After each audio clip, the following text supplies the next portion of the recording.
Okay, we'll see how that goes.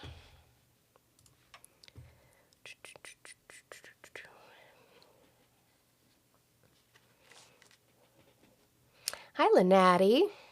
Hello, hello. Good morning.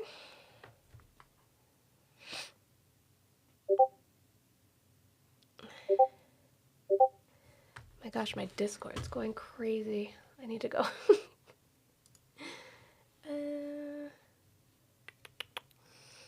Thank you, thank you, thank you. Time to put up with your nonsense.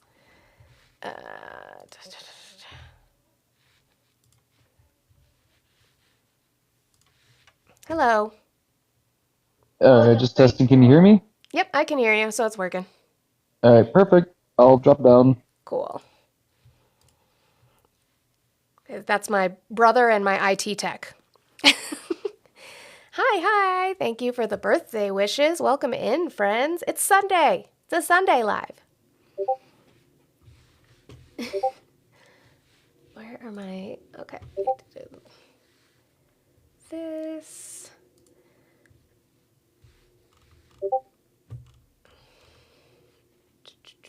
Sounds disable. So my sounds stop yelling at me. Okay. Hello, work wife. How's everybody's Sunday?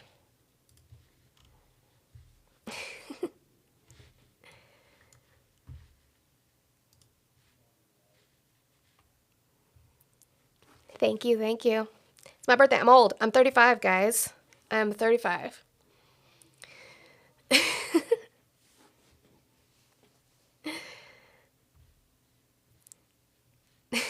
Thank you, guys. You guys are so sweet.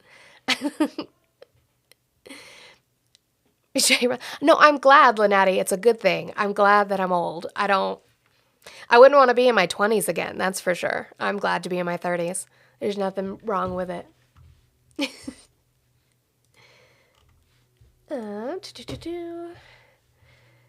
see.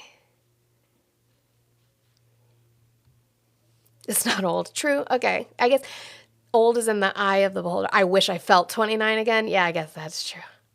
No, Lynatti, it does not. Does not at all. I figured, since it's a Sunday birthday live of not seriousness, that I would take the time to use TikTok Studio, which, again, thanks to my brother, my IT tech, for letting me use his rig, his setup. Like, he's got a setup, and he's paid for it. So, Chris, thank you so much for the 50 on the blue for birthday with a point. Through the pointing at me. Thank you. I appreciate you so much. My work wife is here. Hi. Hi. Happy birthday. Thank you. How are you, lovely? I'm waking up. Waking up. That's fair. We've been up since, 7 this morning? I'm looking over for confirmation from Manny, and he's not listening to me. That you've been up that long? We've been Or up for a while. Yeah. You know, but I just want to come up wish you happy birthday Thank and you. stuff. Raina, I don't sing the happy birthday. I'm trying to get Blue to. Oh, Blue, come here, Blue. Blue, come here. Blue. Blue. Oh yeah, I get serenaded today. It's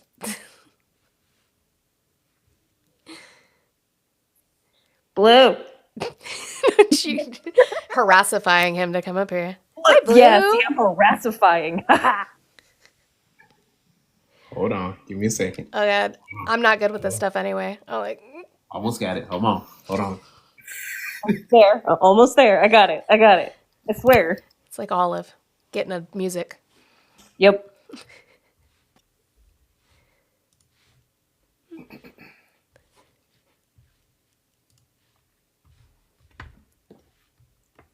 Happy birthday to you. Happy birthday to you. Happy birthday, dear Monica. Happy birthday to you. Aw. Yeah. Yay! Thank you, Blue. Oh, I love that so much. It's your birthday. It is. It's just another Sunday, although I get chocolate cake today. Oh, what kind of chocolate cake? Like just normal chocolate cake or It just chocolate cake? says 4-layered chocolate cake, whatever that means. Ah, see. When I ask that question, it's more or less about the idea of like my mom used to make mayonnaise cake and it was chocolate cake or Miracle Whip cake. What is mayonnaise cake? You basically replace the oil and the eggs for mayonnaise. Oh, okay. Oh. I mean, mayo is eggs and oil, so I guess that Right. Right. makes sense. Just- Lynatti's a I chicky put a wouldn't ring call on it. Jill, I that's would true. not call it mayonnaise cake, even if. Yeah, you couldn't. That's what it was called. If you look up mayonnaise cake, that's what it's called. I understand. I still wouldn't call it. You show up to a party like, here's your mayonnaise cake, though? Like, would you say that? I would. Yeah, I well, you would. That'd be fine. I would. What the fuck you mean? Show up to a black event talking about you have a mayonnaise cake. I would not do that. No. Yeah, certain would places. not do yeah, that. no.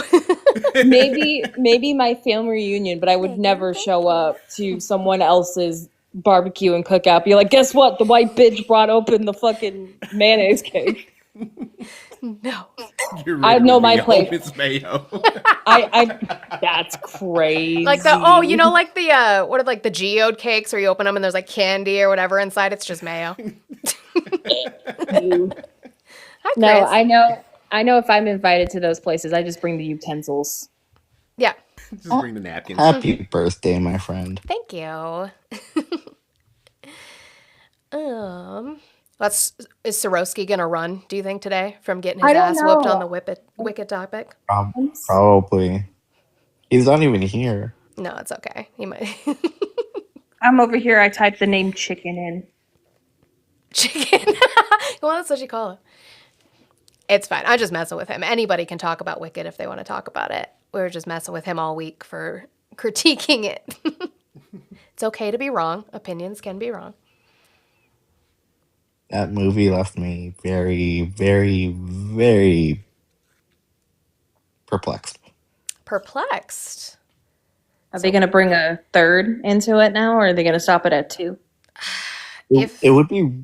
Go ahead, Monica. if they do, it wouldn't, like, I don't know where they'd get that from, because, like, that's the end of the show. I was gonna say it doesn't. From what I saw from seeing both of them, it doesn't warrant a third. No.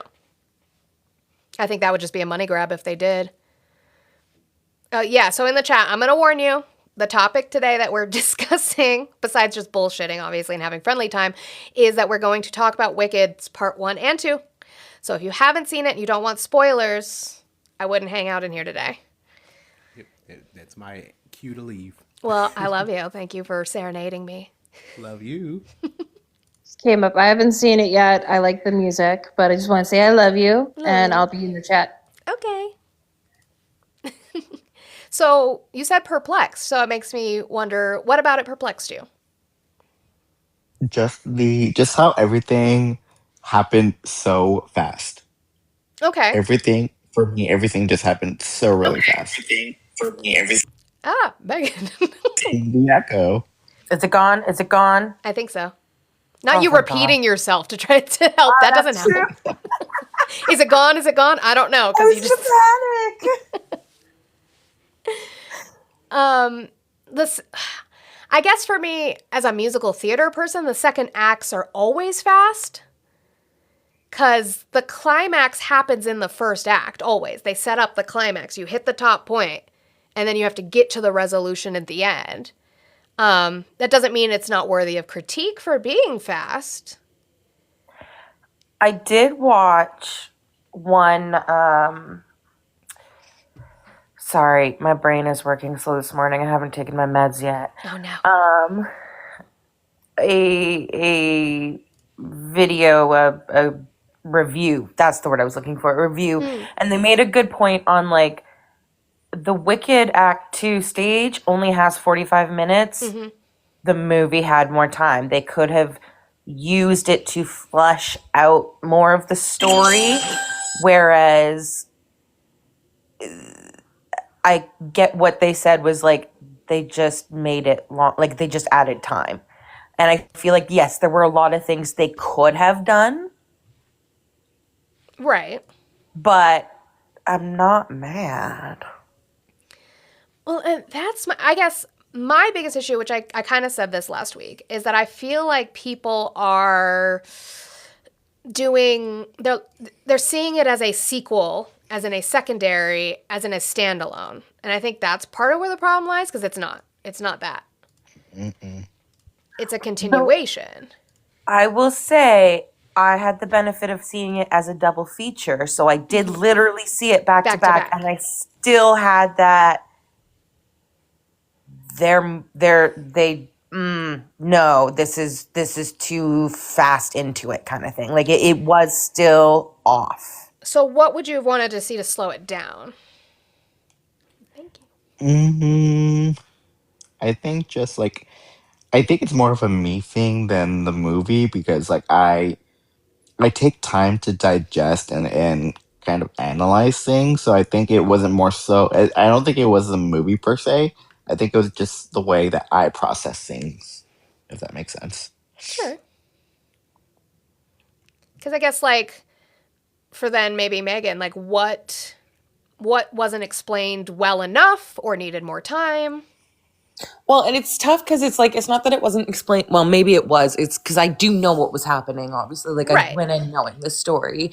And I think there were options for what they could have done. I think they had choices. They could have given some more context to the, I think, Bach Fierro, not so much the Cowardly Lion storyline, but like some of their moments in this story to sort of, and that still wouldn't have to include focusing on Dorothy. It still wouldn't have Sure. to include showing her face. Sure. And it still wouldn't have to necessarily be a follow to make the Wizard of Oz storyline fit in. It could just give us that context. Like, I think one of the main challenges is understanding where, especially for outsiders, I think too, is how Fierro got here. And I think an interesting aspect we could have explored, because I still think the musical leaves it kind of up in the air as to Sure. how the pieces got there. And there was one sort of comment theory I read that I think could have been shown in an interesting way as part of the movie, of like,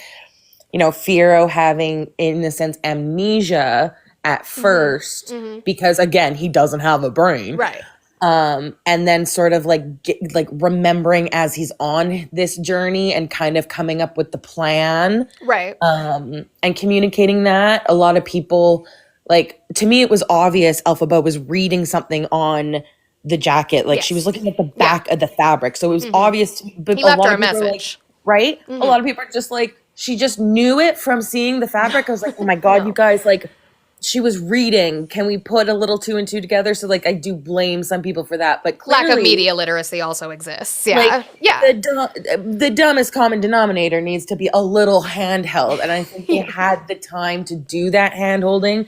I give musical is a different form of art. And, like, you got to have a little more of that critical literacy and following through. Whereas movies, people are going to expect to have their hand held a little bit more. Sure, that's fair. I think there's a little bit more of an easier suspension of disbelief in like an on-stage musical versus it being on the screen for you. So I can agree with that. And I can see where you're coming from with them having more time, specifically things like Bach. I don't think people understand his crisis of like being in love with Glinda for as long. I don't think people understand the timeline. Like this happens over a decent period of time. So this is, you know, Bach being trapped by Nessa for a long time, that he is just resentful and ragey, and he is looking for anybody that he can target that anger at and that hurt at, because it's not just that he's being trapped by Nessa. He was also rejected by Glinda, and he's just not accepting that. And so I think they could have done a little more work to play that out. I think that's fair. And I think with Fierro, I think we could have got, even if it's just like slight flashbacks for him in a way of like, oh yeah, this was the mission, this is what we're doing, or like just a quick glance of him handing the uniform Right? to Chistry or something. I could understand that. It wouldn't take that much, I Right. don't think. And yeah, like with Bach too, like a lot of people think it was just a year because they said 12 tide turns, and so everybody's just assumed, oh, 12 months. Right. When that's not necessarily what that means. Like No. it's supposed to be kind of vague, but also kind of long. And I also I'm really proud of myself for this joke, so I have to share it with an audience that'll understand. It was a Facebook post where, director John M. Chu confirms Glinda knows that's, like, recognizes Bach, knows that's Bach. When she sees him, she knows who it is. And I just commented, it was like, does she know it's Bach or does she think it's Bick? Well, because she never knew his name, or she just ignored his name. Like, I just needed somebody to laugh to it because, Facebook comments. But anyway, I was just like, did she know? Because she didn't really see him. That was the whole thing. Exactly. That was the Yeah. whole point. Her knowing it was, although I guess her knowing it was Bach would show her change in character, but True. to know it was Bach would have to have known it was Bach then to remember it was Bach, right? Yeah. So, And I don't think she really saw him at all. no. I will say I don't like the critique everybody said, and maybe that's just because I'm like a lover of the musical. I don't know. Like they said clock tick a lot. Okay, you were fine with congratulations. You were fine with all the ridiculous words they used, but clock tick was too much. Clock tick was my favorite. I'm gonna start using it in my regular vocabulary. It's one of the Easter eggs for the books too. Like, it's just part of the world, and yeah. Brief intermission. Monica, look at the screen. I'm looking. Oh my gosh! Ah, it's so cute. Thank you. Happy birthday. Thank you. It's so cute. I thought the crystal crown looked really good on you. That was cute. It was so pretty. Having me look like Glinda. As long as it's like end of the musical Glinda, then we're fine. I think, well, and I was going to say too with Fiyero, not just him as a scarecrow, but also,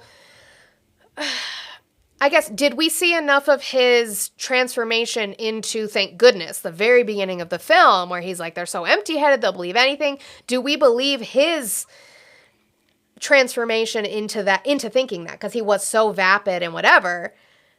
I think they could have done a little work on that, but I will also say, to be fair, again, like you said, Megan, media literacy and critical thinking, his song in the first act, in the first movie, okay, says, nothing matters because, dust is what we come to. Like, that's morbid.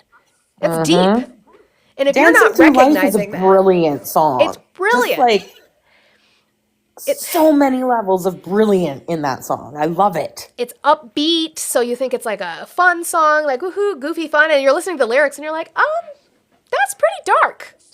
This is like I'm just like, this is a dude with some pain he's hiding from. Yeah. I didn't expect to cry as much as I did, and when it came to that particular scene towards the end, I'm not going to spoil it. We all know what we're talking about. If you're in Don't here, bring we're it up. talking I'm about gonna cry. I'm gonna cry if we bring it up already. it.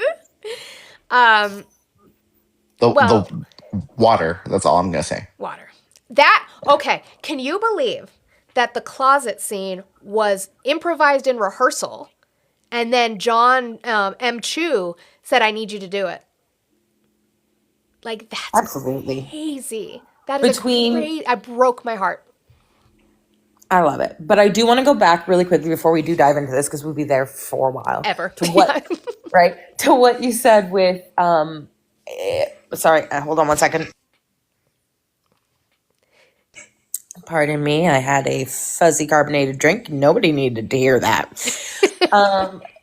I think, and again, this might be influenced from me jumping from, granted there was a 15+ minute intermission between the movies, but jumping from one to another, I did feel, just because, like, to me, him running out of shiz at the end was our indication, like, to Yeah. me, I read that as he's going for Elphaba. He Yeah. wasn't going for Glinda. And No. I was more Mhm. curious in learning what I would love to learn. They wouldn't have had to, and I don't think it's necessary, but like, what is it that how he ended up not going for her and getting into the guard? Like, I'm curious into what that would have been like for him, because I think he was already starting to have waken up to what was going on, and so I think that decision to go into the guard would have been a challenging one for him, and I would have liked to have explored that. Or did he just go back into his dancing through life mindset? Like, anyway, it's just something No, I and want to know. no, I think that's true. I think if you look at film writing, musical writing, book writing, any kind of art, right? There kind of is a rule of threes and the way that threes shape themselves, and I think that was evident in this musical. You have Elphaba, who's on the far end of the spectrum, who refuses to bend at all to this propaganda and this bullshit and is going to fight at all costs, regardless of what it costs her. You have Glinda is almost the other end of that spectrum, where she knows the system's fucked, but like she also buys into it. She's like, it could get better. I'll purport that people need something good. If you do good, and propagandize, then people will come and realize. They'll realize it, I promise. And then Fiero's almost that middle, where he's like, okay, I can be a tool, but it's getting to a point where I can't be a part of this anymore. So it would be interesting to see how he fares with, like, let's say a barracks dynamic of all these guardsmen being like, fuck that bitch. And like, like how he deals with that as their captain. And to see, because I don't know if Fiero immediately recognizes his feelings for Elphaba. He clearly has them during the Lion Club Cub scene. Right. But I don't know if he's necessarily aware of them. He's clearly freaked out by them, but I don't think he necessarily recognizes them. So I would like to also have seen his come to moment of recognizing what he was feeling for Elphaba. No, that's fair, I think. No, but again, all not necessary, just fun things I'd like to know. Right, yeah. After watching both films, and because of you two, I have a new found respect for musicals. Because I come from a jockey sports background, and so I know what I know. So my thoughts about musicals was very, very biased and very, very negative. But when I watched both films, I started to appreciate more of what these things were about. So I will be watching more musical themed Yeah. movies. And I think there's like, and when we talk about media literacy, I think that maybe that's why I'm so defensive about it, is because I think all musicals, they're made to be political. And I think that musicals are kind of they're not a spectator sport. Like, they want the audience to do work to understand them. And I think maybe that's why I have an issue, which Megan, you brought up. I think people expect films and they expect art to like show you how you should feel. And I think that that's not what musicals are. And maybe that's why I'm defensive of it. I'm like, I'm sorry, you had to put in a little bit of thinking work. Like, too bad. And I think, like, it is, especially because I think Wicked is a good musical because I think the lyrics are easier to follow. Like, I can understand people who struggle with musicals if the lyrics move too fast so that they Yes. can't actually follow the words. They're just following the sort of lyricism, right? Wicked is a little more clear, a little easier to follow. So it's kind of that good entrance into musicals. But I'm like, put on, like, when I forced my parents to watch it, I threw on the subtitles from them. Like, trust me, it's going to be much easier. And they absolutely agreed. But Chris, I would recommend, with a tissue box, Rent. Rent is one of my absolute my favorite heart. musicals as well. And it is also good music. I think the movie is good. The movie actually has the majority of the original cast, so it's very. I think it's just Mimi who's not, because she was pregnant at the time. No, it's Mimi and Tracy who. Yeah. Yeah. Joanne is also. I couldn't remember the character's name. That was gonna piss me off. But yeah, no, it's an incredible I think movie version of a musical as well. Yeah, it's I will another s- good toe dip if you're, Yeah. just getting into musicals. I will say that I am a person who's very in touch with his feelings, and true. I am a crier. Monica's heard me cry multiple times, and so I'm just like, should I really have a tissue box, or is it just like a metaphorical thing? No, I mean, yeah, probably should. I I mean, mean, you will cry. and I mean, there's disagreements within the musical community about certain musicals, but like, not all musicals make you cry, right? Like, No. I love Grease, hate it or love it. Grease doesn't make me cry. You know, it's a happy musical, unless you get into the conspiracy theories about the fact she's dead and the car fly. I don't know, but like, that's a whole different thing. That's a whole nother live to itself talking about Grease. But you know, I think Grease is a happy musical. Hairspray has very deep topics, but is a happy musical. Rent is not like Rent has happy moments, Yes. not a happy musical. Yes. I'm gonna have to make a list. I did look at a list. But yes, back to Wicked and its glory. I will say I glories. have not read the book. I am purely Oh, musical it's- movie, and I know that it's not.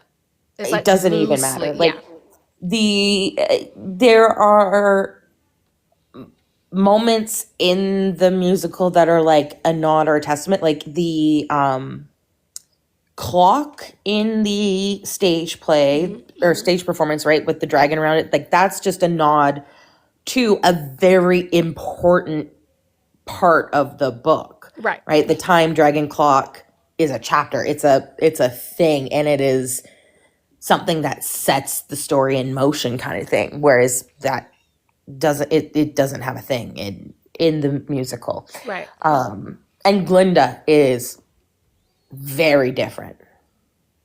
Very much the same still, but very different. Very much. Like, it's still Glinda, and she's still Galinda, and changes her name for similar reasons, but her ending is very different. So yeah, no, there you don't.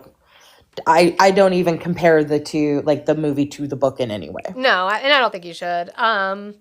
So the 2 new songs they added. What do we think? Okay, I have to ask a question first before I dive into it, because you're more familiar with the stage performance. I haven't seen it. Were some of the stage songs shortened in the movie? What is it? The Hunt, I think, was shortened in the movie. I thought the Hunt, and I also heard that possibly the I'm Not That Girl, Ariana Grande's I'm Not That Girl, the reprise. The transition is what people were mad about. I don't think they shortened it. It's just that the transition and the way it goes right into oh my God. As Long As You're Mine. That one is what people were upset about, which I think, Okay. I don't know that that's But it wasn't necessarily a fair shortened. critique. I don't think so. Okay. Right, because like if we're them. taking up time from the originals for new songs. Then I would have been a little bit more upset. Right. But I liked them.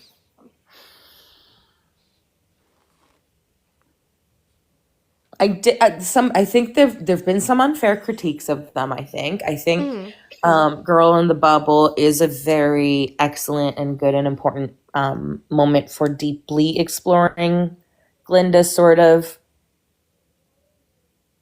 journey. And I also think, like, some people will often say, you know, part 1 of the musical is Elphaba's like story, and for Elphaba part 2 is Glinda. And I think that Girl in the Bubble does a good job of kind of strengthening that aspect of the movies. Yeah. And I liked it. And I did think that it kind of, like how I was saying, you know, they added more time, but there was areas they could have explored. Like, I think Girl in the Bubble did that for Glinda. Right. I like And so that. I think that's where my issue Yeah. with people critiquing is the same people that are critiquing that we didn't get enough hand holding, let's be honest, hand holding, are then saying they didn't like Girl in the Bubble. Like, that's exactly what it That was was. hand holding. Because you don't get it when it's the normal act 2. I guess you Yep. don't get it. We all got it. I don't know. Whatever. We got it. That Glinda's like, oh shit. Like, I get it, and thank goodness. You get it, in thank goodness. There are bridges you crossed you didn't know you crossed till you crossed. She knows. She's like, damn, I'm not who I thought I was. But since you guys needed the handhold, they made the song. And for some reason, now you all are shitting on the song. Right. And also same for Elphaba. The like, why are you fighting so hard for some like a place, right? She then is why am I fighting so hard for a place? But there's no place like home. And it's no, I did enjoy the songs. And I found myself sad when There's No Place Like Home was suddenly ended. Oh my God, I was bawling for There's No Place Like Home because it is. I mean, people are like, this musical is so palatable for the time. Like, it always has been. So if people don't know, the musical typically originally, it only cast Jewish women as Elphaba. It was a commentary on anti-Semitism and on propaganda. But the reason it seems like topical and the reason it seems like it matches now is because that never stops. There's never not a power structure that's trying to marginalize and oppress others. It's always there. And so I loved the addition of a song that's like, why are you fighting so hard for a place that hates you? It's like, because it's my home and I know it can be better. Had me in tears. I didn't know that about always casting a Jewish actor. I did always love that Elphaba could be a stand-in for a queer storyline, and I think in the movies is a beautiful, like the exploration of racial stories. Yes. And like for me, like one of the main essays I would love to write, I've told Chris, I'm like, I want to write theses on this movie, is about Galinda as the white feminist. Like she is, there's so many ways, like it just, I could go on for pages, right? So like, it's just, I love that part of this story. And that's another thing I love about musicals is that it has that ability to do that. And like you said, you just have to freaking be able to read it. But people are stupid, and that's my like, yeah, you kind of have to play for the lowest common denominator. It comes from my PR days when I did have to play for the lowest common denominator. Yeah. But no, like that is true about musicals, and the beauty of them is they are challenging you to think, and especially with something like fascism. If you have to be handheld to see it, you're never going to see it in real life. And then having Glinda added into Wonderful. Because she doesn't sing with him in the stage play. How did you feel about it? So I had heard, before I even saw it, I had heard people say that she's in Wonderful. And I was like, oh, okay. And I wasn't sure first. Then I heard John M. Chu explain it. It makes so much more sense. Elphaba is so angry at the wizard. I don't think that him singing a song where he's admitting that he is a con artist fool man is going to be enough to bring her back. What's going to be enough to bring her back? What John M. Chu said. Her want for her friendship with Glinda. Absolutely. Absolutely. That makes total sense. Like, she's gonna be like, great, okay, cool, you're a con man, awesome, that fuck off and free the animals. Like, that would have been Elphaba's, like, but if she's Right? got Glinda, like, come on, like, see, he's admitting, and we can do better, you and I can do better. She's like, you're right, you and I can do better. I want our friendship back enough for it. Also, I think it worked in their favor because there are two problems that I had very early into the film where I was like, dang it, I hope this wouldn't be a problem, which is love her. She's incredibly talented in so many ways, but Michelle Yeoh is not the most talented singer. I know, she's not. She was like, I'm not a singer. Like, I was like, are you sure I cannot sing? So I was like, she has some more singing roles in the second act. Kind of hope they had given those somehow to someone else, but that's okay. And then Jeff Goldblum is just Jeff Goldblum, and his singing is just Jeff Goldblum. So what I liked was, like, I don't think I would have liked Wonderful without Ariana Grande Yeah. because it would have just been Jeff Goldblum. Yeah. And I love the man, but meh. But he plays himself. He's This playing part. himself in this, and it's kind Yeah. of disappointing. He could do better. He's a classically trained jazz pianist, I guess, which is awesome. But yeah. He could have done better. Yeah.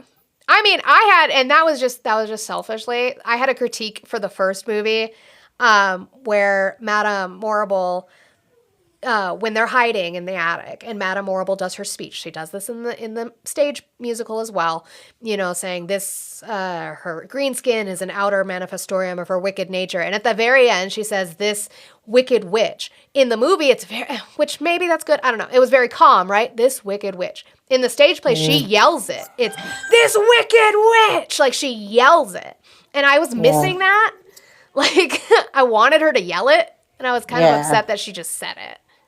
The way she said it was more in a tone to drive at Elphaba and her emotional arc than it would be to instill the fear into the citizens of Oz. And I agree. Like it should have been more fearful for the citizens of Oz, but the tone was definitely made to match the emotional reaction on Elphaba's face. Yeah, it was more a personal Oh, dig. right. If anything, Like, it was showing like that. it's her talking to Elphaba, like wicked witch. Like it's her to get at the heart of Elphaba versus talking to the citizens. Which I mean, we get a lot more of it in the second act, where she's everything. Like she sounded ridiculous. Which to be fair, I'm glad it sounded ridiculous. It almost was corny and played up and campy, which I think is how propaganda in the real world is. Where every time Elphaba appeared or anything happened with Elphaba, she's like, she's trying to kill us. Like she sounds crazy. Right? Like, you're all bitch, calm down. Nobody's trying to kill you. But like that's how these people talk. Absolutely. The left is coming after your kids. They're gonna kill you. Like that's like that's how They're they coming talk. for our jobs. Yeah, like that's how they talk. So it was We have to accurate. protect ourselves. Our 2 A's for protection. Protection from who? The people coming for us. Yeah. So it's like I think I like that they played into that ridiculousness. It's just again media literacy. Are people seeing it? I don't know. No, they aren't, because education system failed us. And keeps doing Wonder so. MAGA. No wonder MAGA hated the movie. Sorry, I'm still waking up. No, you're fine. Yeah, To be no. fair, so am I. This woke me up then. Activated like a sleeper agent. I was just like, oh, talking wicked, I'm too sleepy. But then you started talking. I was like, yeah, I have to be here, and now I'm awake. No, and I think, well, I know that MAGA, I think it seems like MAGA's having a lot harder time with this one than they did the first one. The first one, they were in like Delulu land, and they're like, oh, yeah, she's the good guy, she's fighting the bad guy. And we're all like, well, you're the bad guy. And they're like, no, it's just a movie. Like, and then they're seeing this one, and they're like, wait, is this fucking play about us? Like, yeah. Well, it's just like The Boys, right? They, yay, superheroes, look at America good. Oh. And Superman made them mad. Oh, we don't like this. Oh, yeah, no way. Superman. Superman. God. Which I loved. I just watched it like a couple months ago. Fucking loved it. Like, haven't really seen good that. Superman. I had a thought, then it went away. No, yeah. Some of them did think Elphaba was Trump in the first movie. I don't know. I don't. Which is why I think Wonderful is so necessary, is you need to see where he openly admits, he's like, what am I supposed to do? This is what they think of me. I could tell them the truth and it wouldn't matter. Yep. Which is honestly, I could pew pew someone in Times Square and they would still vote for me. And they would still vote for me. Yep. Wild. That was exactly what I heard when he said those lines. I was like, damn, might as well have said it. Oh, Chistry talking. Yes! That does not happen I didn't in think the it. musical. I didn't think so. And it melted my heart. I'm like, they can come back. Dr. Dillamond. Like, in the musical, in the stage musical, your assumption is that he's died. Like, Yeah. Well, in the book he does. see? And so in the stage play, they kind of like, they leave it open-ended, but like based off of how it seems, like he died. So the fact that you see him walk into the classroom at the end, you're like, oh my God, they can come back. And then I just snorted to myself because it's like, clearly they didn't want to pay Peter Dinklage to say one line in this movie. He was probably charging a shit ton. I wouldn't put it past him. Have you ever heard him talk? I don't blame them, but I'm like, really? Couldn't have given him the one line? He can't. He could. Yeah, you could have had him walk into his classroom and say something.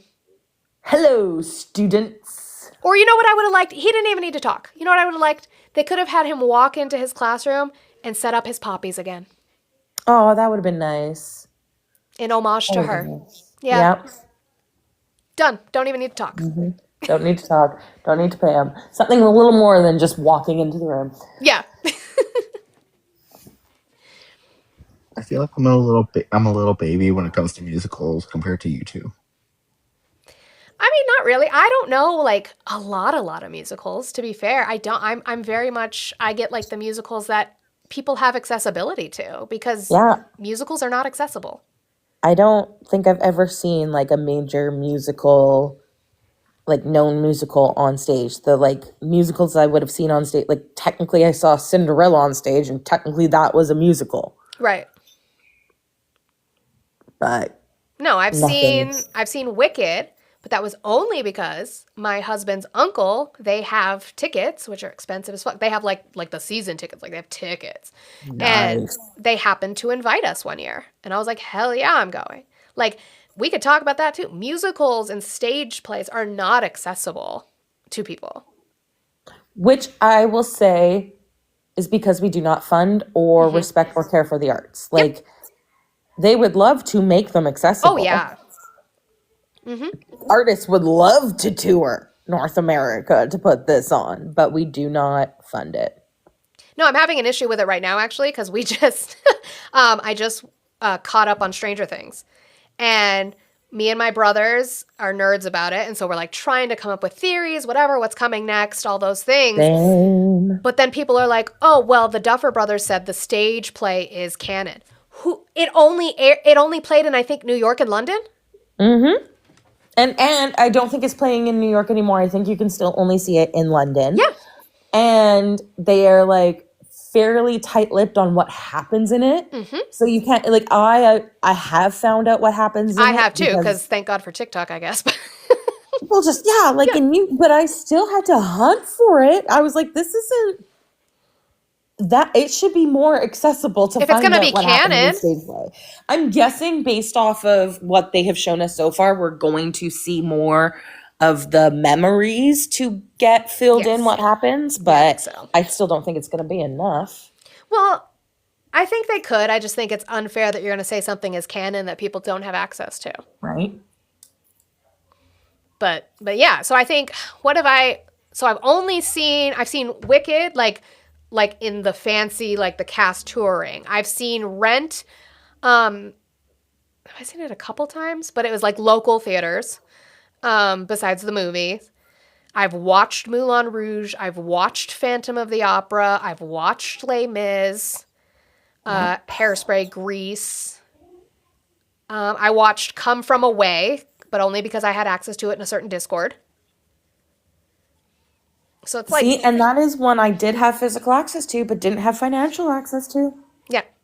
Which that one's brilliant. It's another sad one, but it's brilliant, which most people don't know. Because, like, Come From Away wasn't like a huge, people know the Book of Mormon. I've never seen it. Never seen the Book of Mormon. But that's one everybody knows about. Six. That's the one about Henry VIII's wives. Never seen it. Yeah, Phantom is coming to Denver too, but I've looked, like the tickets are $200, $300. Like who's got that kind of money? And back in the day, the, wealthy, the 1% used to invest in things like the theater and the arts to make it more accessible because it was a distraction. It was the circus, for us. So they'd invest in it. But now they don't. They don't invest in shit. No, and it's sad. It needs to be more accessible. I think like what you said is right. I think the people who write these musicals want them to be more accessible, and they're not. Oh, what's it? I was gonna say Tick Tick Boom. I watched, but that's on Netflix, which is another Jonathan Larson. Yeah. God, I wonder what more we could have had from him. It's so much. He was so talented. And he never even knew what, he didn't even get to know. That's the crazy part is that you did not get to see how much your work is loved. Right? The Hi, Chicky. impact your work had on the world. In the queer world specifically, like how huge that musical was and is. That musical is another sign my parents completely missed for me being part of the community. My my dad absolute showed me effect. that musical.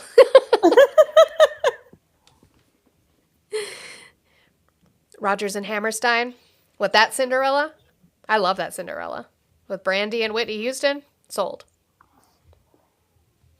It's not my favorite Cinderella retelling, but I do love it. Thank you, Dawn. As weird as this is going to sound, watching the second movie made me think about my own privilege and how lucky I have certain things. Like, for example, when I was in the theater, I was in like I don't like using the word handicapped, but I'm gonna use it for this context. You The say handicap accessible, section, maybe? the accessibility section. Yeah, Thank there you. you go. Um, where it was just like a row just for people who have different abilities, and like nobody was there except for me and my friend. And I think that is a privilege because that's something that people like yourself, someone who is able-bodied, doesn't have. And that I also think like goes into like the blue sticker that I use for parking and things like I that. don't And think so that's I don't think that's your yeah. privilege, though. I think that's my privilege that I don't think about those things when I go to a movie. I don't have to plan for those things when I go to a movie.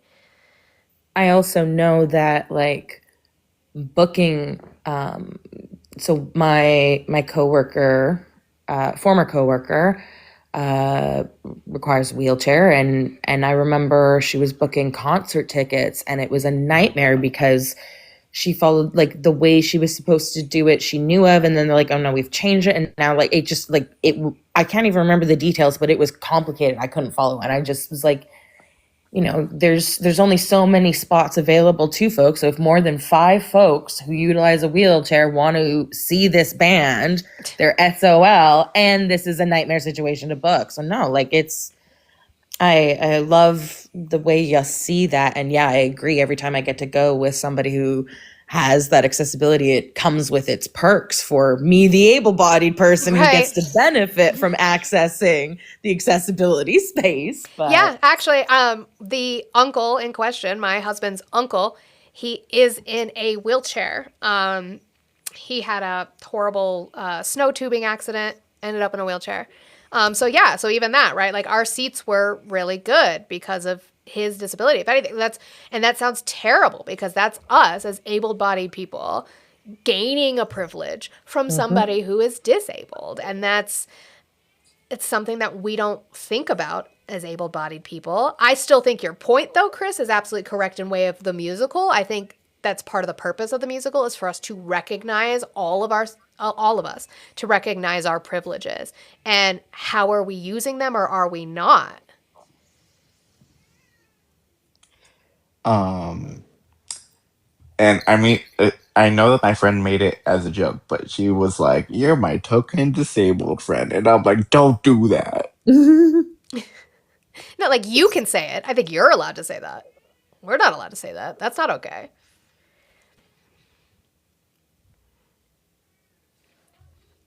Eh. No, it's your line. I'm not saying it's your line to say. I mean, like it's your boundary. It's your boundary to set. Right. Yeah. if you want to set it. Right. Yeah. I just feel like, and when it comes to that particular thing, there are certain things that I'm just gonna, you know, be honest.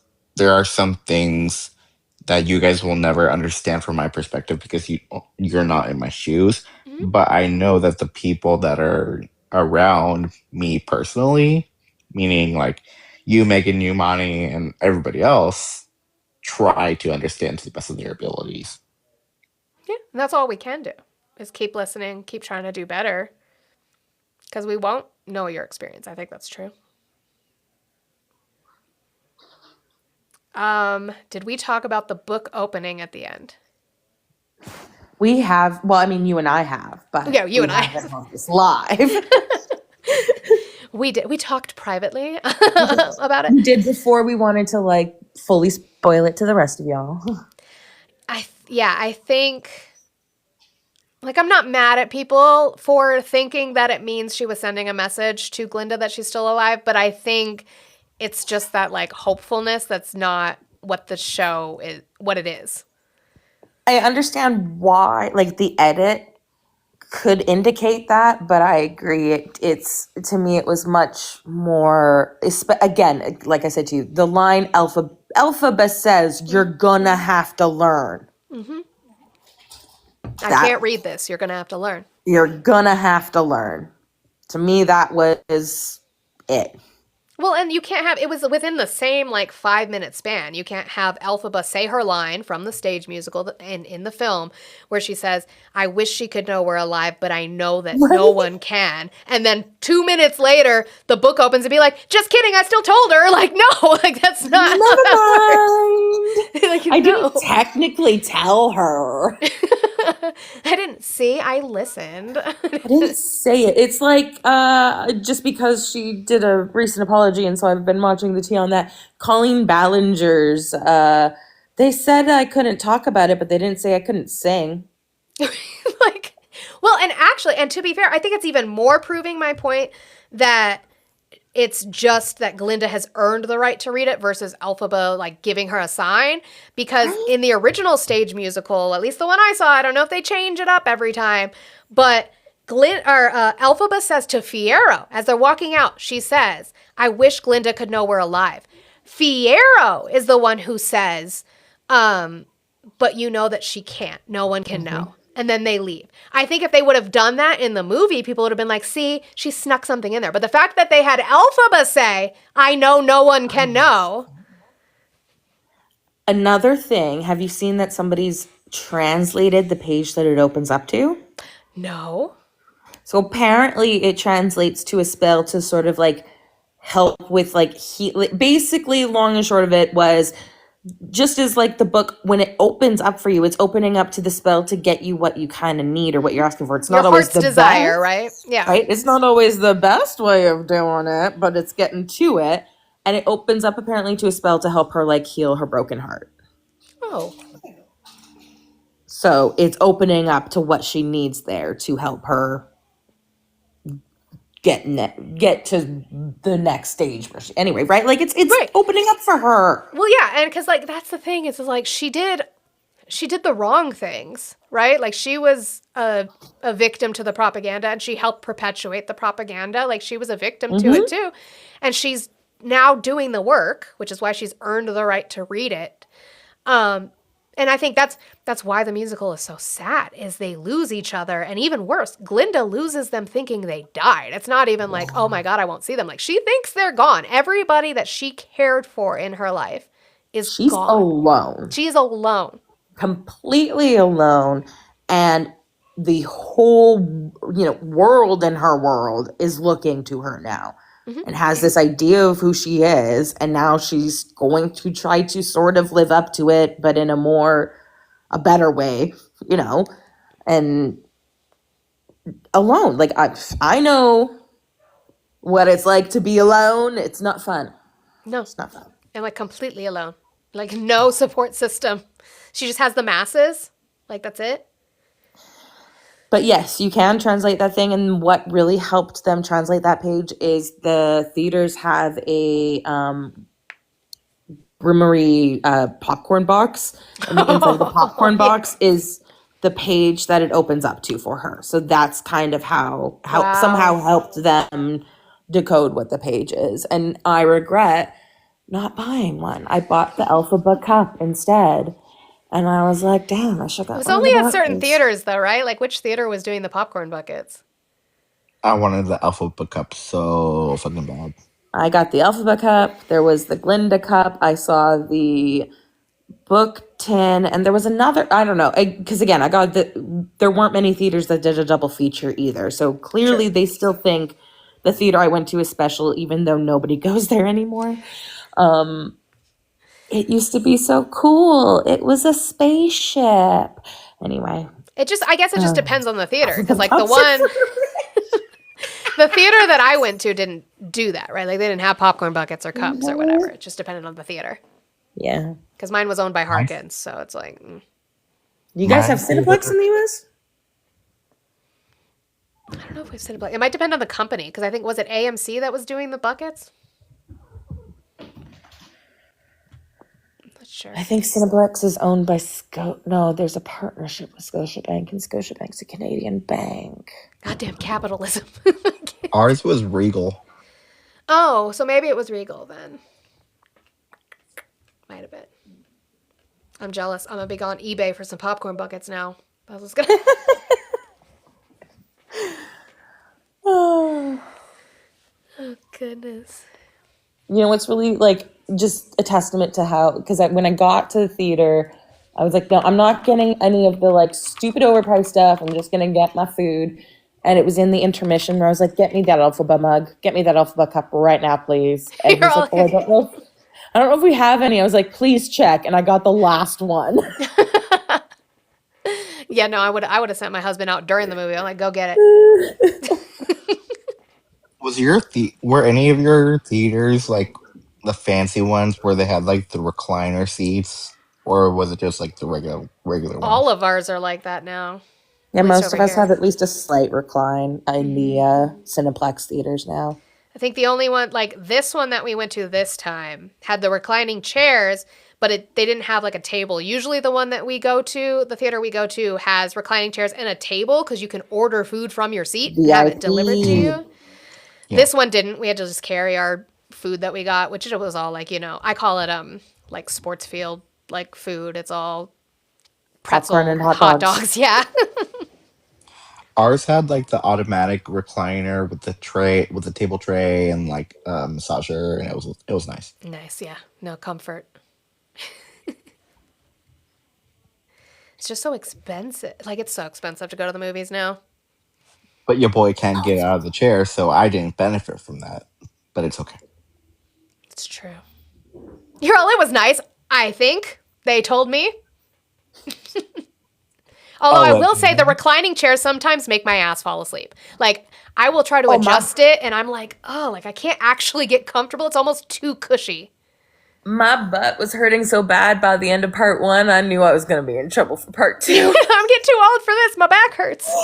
I felt so old in that intermission, just like walking, trying to feel like Your back hurts, Monica. You want to talk about back hurting? I had back surgery when I was 8 years old. I have a big thing of metal in my back, and that bitch hurts all the time. I'm just old. I'm just told him that. No, I broke my vertebrae in my back, so it's welded together. But it's like, yeah, if I stand for a long period of time, or if there's too much weight on my back, like it's awful. I just had scoliosis, but goddamn. Well, no, it's not. It's not in Olympics. I'm not saying mine hurts worse than yours. I'm just Oppression saying. Olympics time. I'm just saying I'm not like, oh God, I'm 35 now and it hurts. Happy birthday. I'm saying it's like, no, I have reasons why it hurts. When I had an epidural for my son, they had to poke me 3 times because there's so much scar tissue. Oh, I was going to say, did they hit metal? No, it was just the scar tissue that's around it that they had to poke me 3 times to find the right spot, which is, a lovely experience.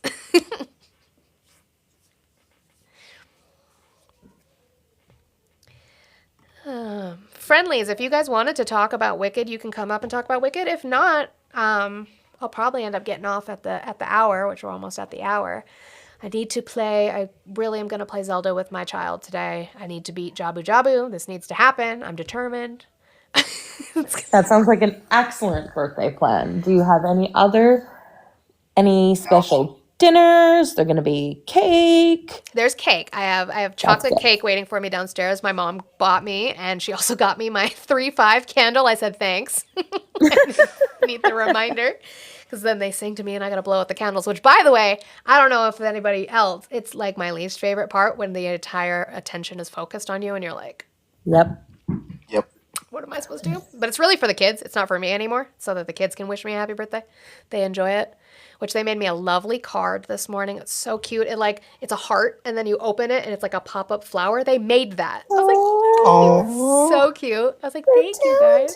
They are. There's oh my gosh. I'll have to show you guys some of the art. I have before that my daughter does. It's amazing. So special dinner, not really. I think we talked about getting Taco Bell, which I know sounds crazy, but No, you do you. like Taco Bell.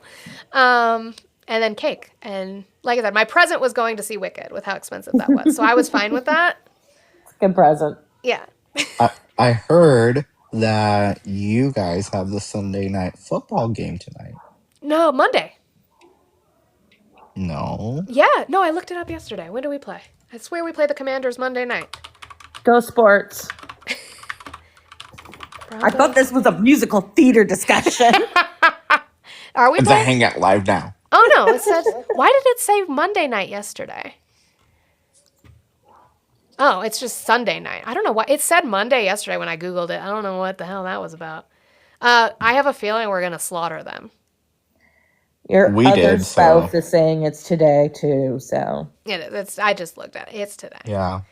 Mr. Monica says tonight. Mr. Monica. We don't Other listen to spouse. men. Other spouse. You gotta gaslight him. We don't listen to men. Mm. Yeah, they're 3-8, and we're 9-2. And also, the Cowboys beat the Chiefs. So, and we just came off a bye week. Unless Bo Nix decides to be an idiot, because he does do. The intentional grounding is making me insane. I just said.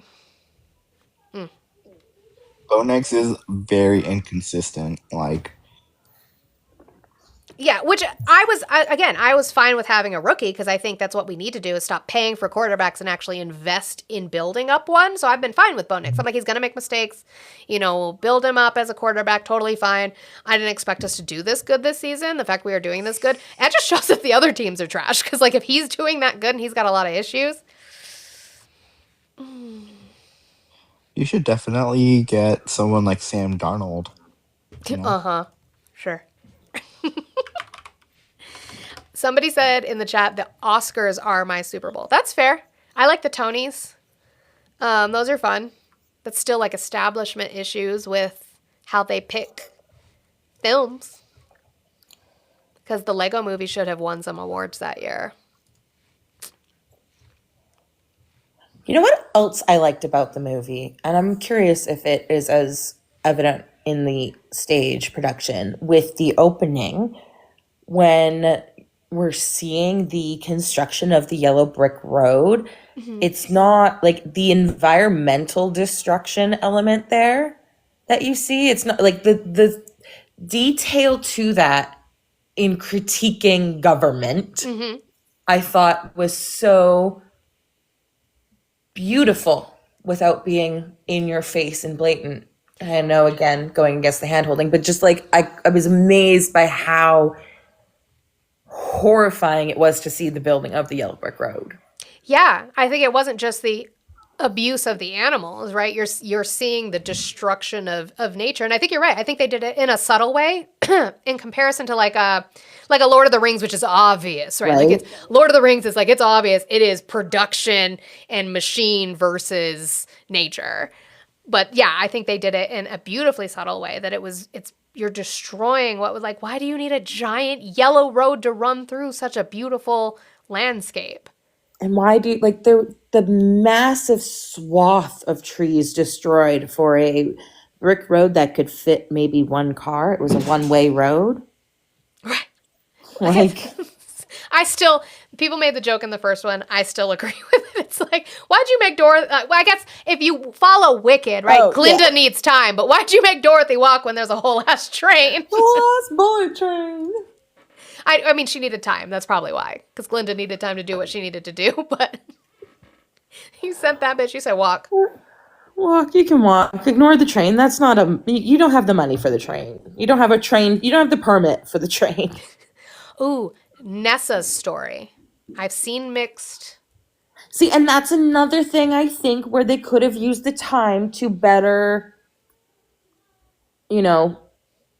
give the context around Nessa's sort of switch around who Nessa really was. Like, I think Nessa's selfishness and where that selfishness comes from could have been explored more. No, I think that's fair. I think we get to see a decent amount of it in the first one, right? Like her sister is being literally bullied in the middle of this dance floor. And she's like, oh, I can't watch. Like, but you're watching. You're not doing anything about it. You're not leaving. You're not standing up for her. And she stands up for you all the goddamn time. And just for your wishes, She's like, don't help her because Nessa didn't want help. So I think there was groundwork laid for who she is. But I think, yeah, we could have seen a little bit more of how she got so nasty, right? Like, not even just with Bach, like the fact that she literally enslaved the Munchkins in Munchkinland. They could not leave, all so that she could keep Bach. But that part was done too fast, I think. Yeah. I think for us in these times, we recognize it. But I think, there could have been a little bit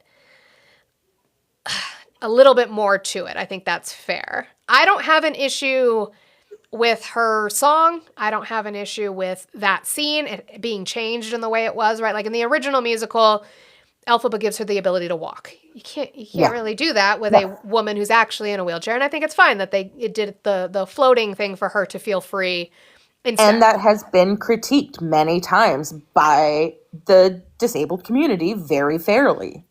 I broke down that particular scene. I broke the fuck down. Because I was like, I relate to that so much. Sorry, I just had to say that. No, of course. And that's fair. And I think that's part of it. I think part of it, whether it's the original where she has her walk, or whether it's this one where she has her floating and feeling free, I think the point was to prove that all the things Nessa thought she wanted, which is either walking or being free in that way, she thought that would get her other things, like Bach's love and things like that. And it's like, getting what you want isn't always getting what you want. And so I think that was a great story arc for her. Her pushing, the blame onto Elphaba is something we've seen her do. She doesn't take accountability. And why would she? Her dad raised her like a little princess. Right?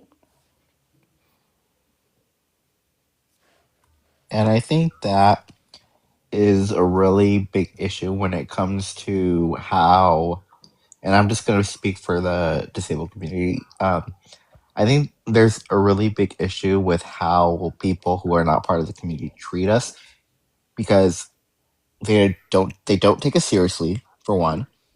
They treat us like we are less than by calling us buddy and all these other childish things. And infantilization. And that too. Like I've been called buddy, and then I've been called boy like so many times, where it's just like, I just want to be taken seriously. Yeah. No, absolutely. I think that's fair. And I think that we saw that with Nessa. I think she wanted to be taken seriously. She just chose the path that was control versus taking accountability. And I think hers is also just realizing that like Bach doesn't love you, and that's okay. She just didn't want to accept that. I think it's also like there is a bit of a flip side I've seen where people are afraid to critique Nessa's personality and who she is. And like, I mean, there are the trolls that'll critique the way she says Bach. Which I've seen the edit from Me and Bach to her screaming Bach in the second one, and that will never not make me laugh, unfortunately. Like I do it every time in the first one now. Me and Bach. Right. Me and but like, yeah, to critique her decisions and her character, that's not an ableist thing to do. Nessa is selfish as shit. She was, like you said, Monty, raised that way by being given everything on a silver platter by her father, who said she could do no wrong, kind of thing, right? And just people's general hesitancy to critique Nessa's choices. I'm like, no, that's, why are you doing that? Why are you so hesitant here to, you'll critique Linda, but you won't critique Nessa? Why? I wonder. Well, yeah, because I don't. Go ahead, Chris. Go ahead. No, you go ahead. 'Cause you're Oh, I was just gonna. No, it's fine. So I was just gonna say, I think that goes into that whole like wanting what you want. I don't think she wanted to be out of a wheelchair just because she was struggling with her disability. I think she wanted to be out of a wheelchair because she thought it was going to make him love her. Because I never got the sense she hated that part of her in the first part. Except for what it can't give her, maybe. Exactly. But those are things you could still have.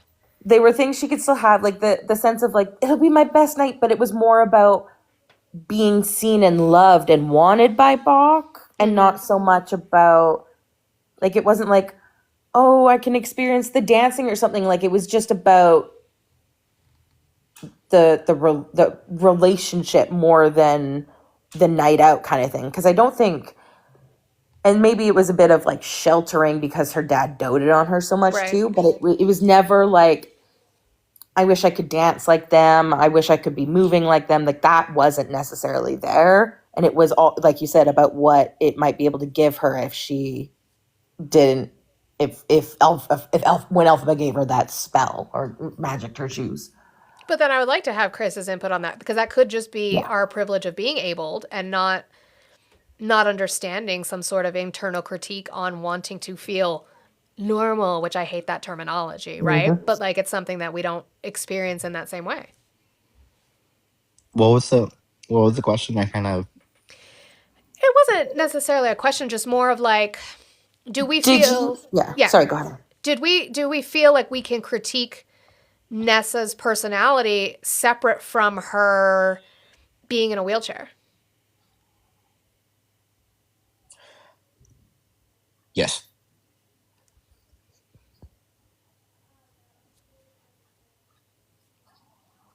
Because it's like, it would just be separating where her fight within her disability translates to her bad actions to wanting to keep Bach, I guess. And I guess I don't know that the two are necessarily related, but they obviously are. They wouldn't have wrote the character to be in a wheelchair in the first place. Also, what I was going to say is, going back to the thing about Nessa's father being so, giving her everything on a silver platter. This may be a controversial take, but please try to understand my perspective. As someone who is in the disabled community, having helicopter parents is one of the most harmful things that can happen as someone who is disabled, because that prevents people in my community to be unable to experience life, to be unable to make mistakes, to be unable to become human. And I think we need those experiences to be, quote unquote, just like everybody else. I also don't like the term normal, because I don't think anyone is normal. There's no such thing. Yeah. But I just think, like, I never want to judge anyone's parenting, but like the way that I was, quote unquote, helicopter parented really made my perspective on things really differently.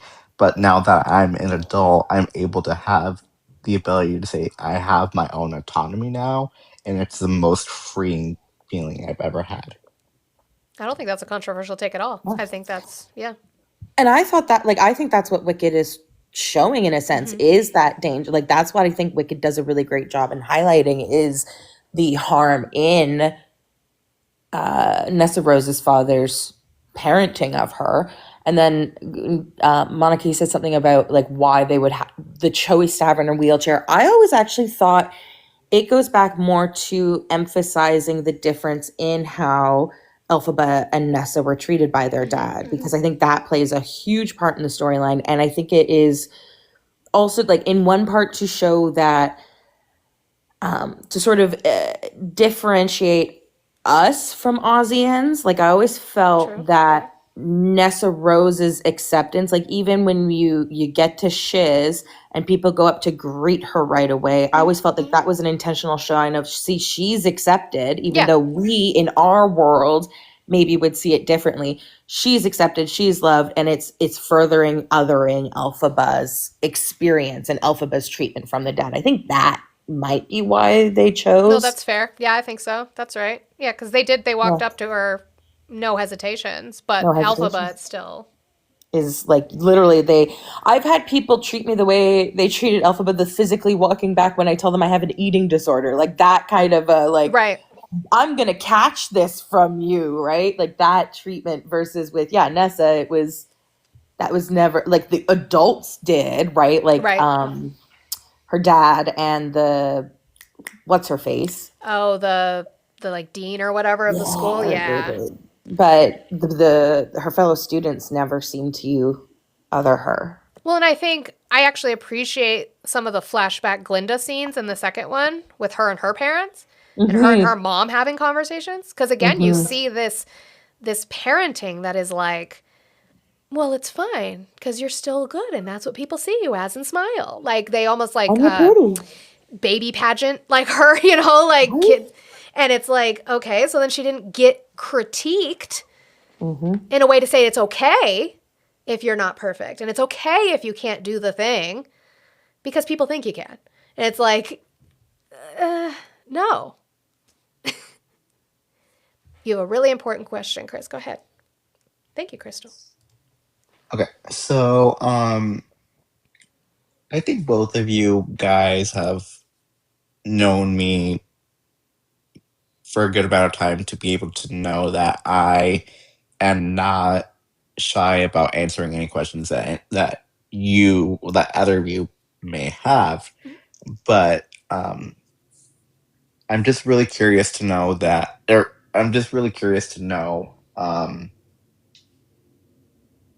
if you guys have had any other experiences other with someone in the community other than myself, and if you guys have had any questions that you wanted to ask. Like, do you guys feel like it's like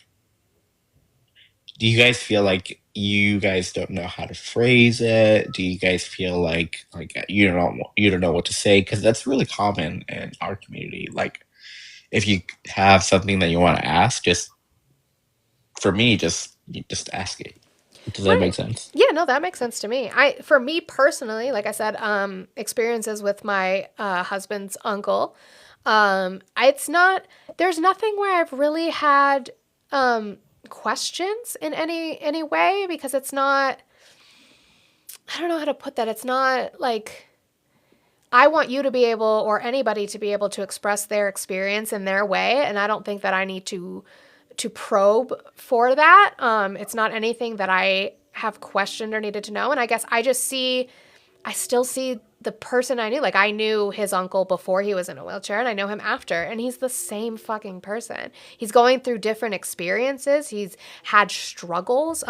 He's a painter, so he had a lot of struggle learning to paint in a way that he can now because he has issues with his fingers. They like are stuck like this and they don't really move. But he's learned to paint again, and I think it's just watching it and honestly just being inspired that I can do the hard thing. I can wake up and do the hard thing because you do the hard thing and he does the hard thing.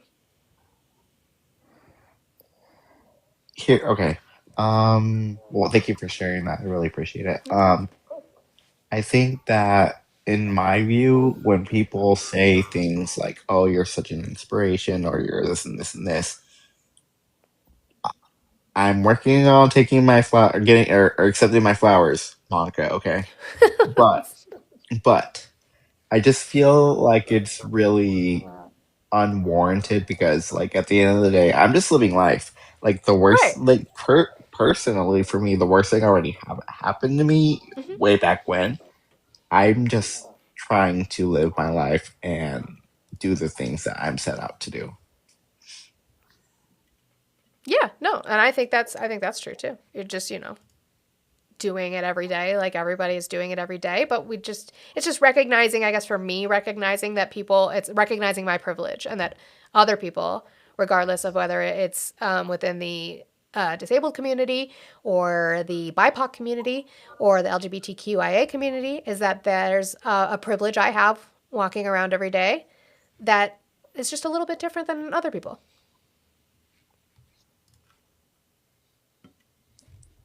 But I'm really just really glad that you don't see me as this is just to be funny, but a robot. But you see Right. me as a person. You see me as a person. No, because you're, Wait, to you're not a me, robot? oh, you're not? Beep boop. That's not. What's it? Because to me, like your disability, it's a huge part of your story, but it's not who you are. When am I? You're a human. You're Chris. You're Chris. You're Chris. I know that you enjoy sports and you know sports people and stats better, way better than I do. I know that you're kind and caring. Like it doesn't have anything to do with for me, have to do with your disability. But that is part of your story and it's a big part of your story. So we don't ignore it, but it's also not the only thing that you are. Petey in the comments said how you cast a homewrecker as a good witch. Look, you have to understand what she was a good witch. Um, so she had work to do. But also, I get it, homewrecker. But to be fair, there's misogyny in there because you can't wreck a home without another person. He also left his wife. Excuse me, we need to first establish that Fierro never had consent in the building of this home. There was no agreement really to the marriage. He was just Does thrust he upon him. does he mean Glinda or does he mean Ariana? Because That Ariana, is good. Well, see, I'm going. Ariana's not actually a good witch. Like, yeah, there's Ariana and there's Glinda. yeah. Glinda thought she had an ownership on Fierro she didn't have. Very similar to Nessa and Bach. She just reacted differently. But I think the Ari aspect of it all, again, it takes two. So he left his wife for her. And I guess they're not even together anymore. I'm hearing things that she's home wrecking, what's his name? Aaron Taylor Johnson or whoever that's a whole other issue. He was groomed to be with that old lady that he's with. Talk about age gaps. That's been a theme today, hasn't it? If you don't know the TikTok drama on that, it's all men. That's all I can say. Ain't that the truth? Mm-hmm. Thank you, Emma.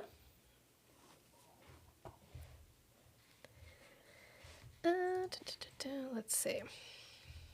Oh my gosh, stop. I don't know how TikTok Studio works. I'm just pressing buttons.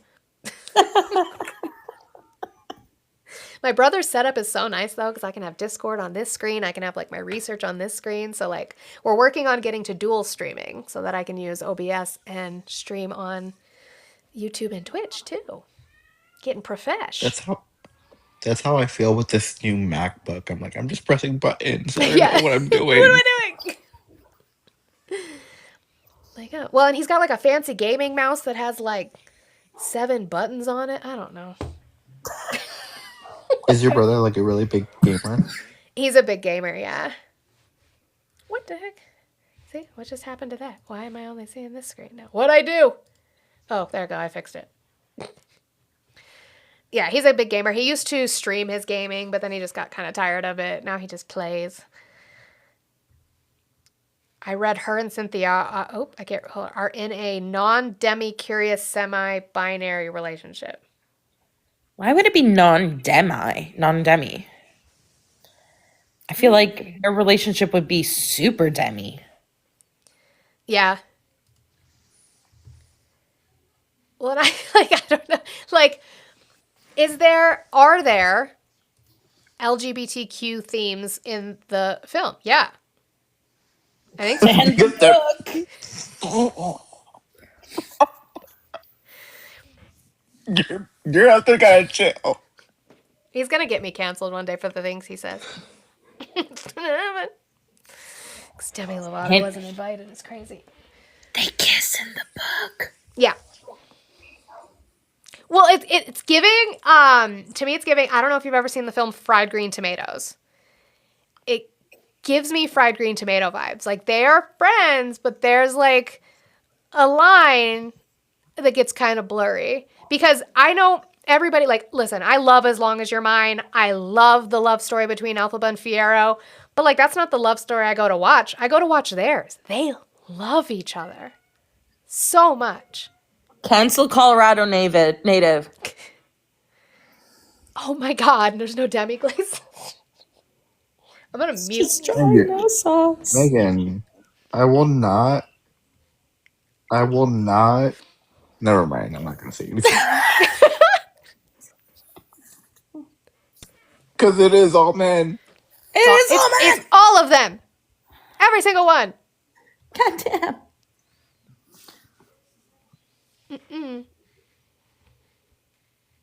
No, so yeah, so adding the closet scene and the I love you, because she doesn't say that in the on stage. So the adding of like, I don't even know what demi means. I can't.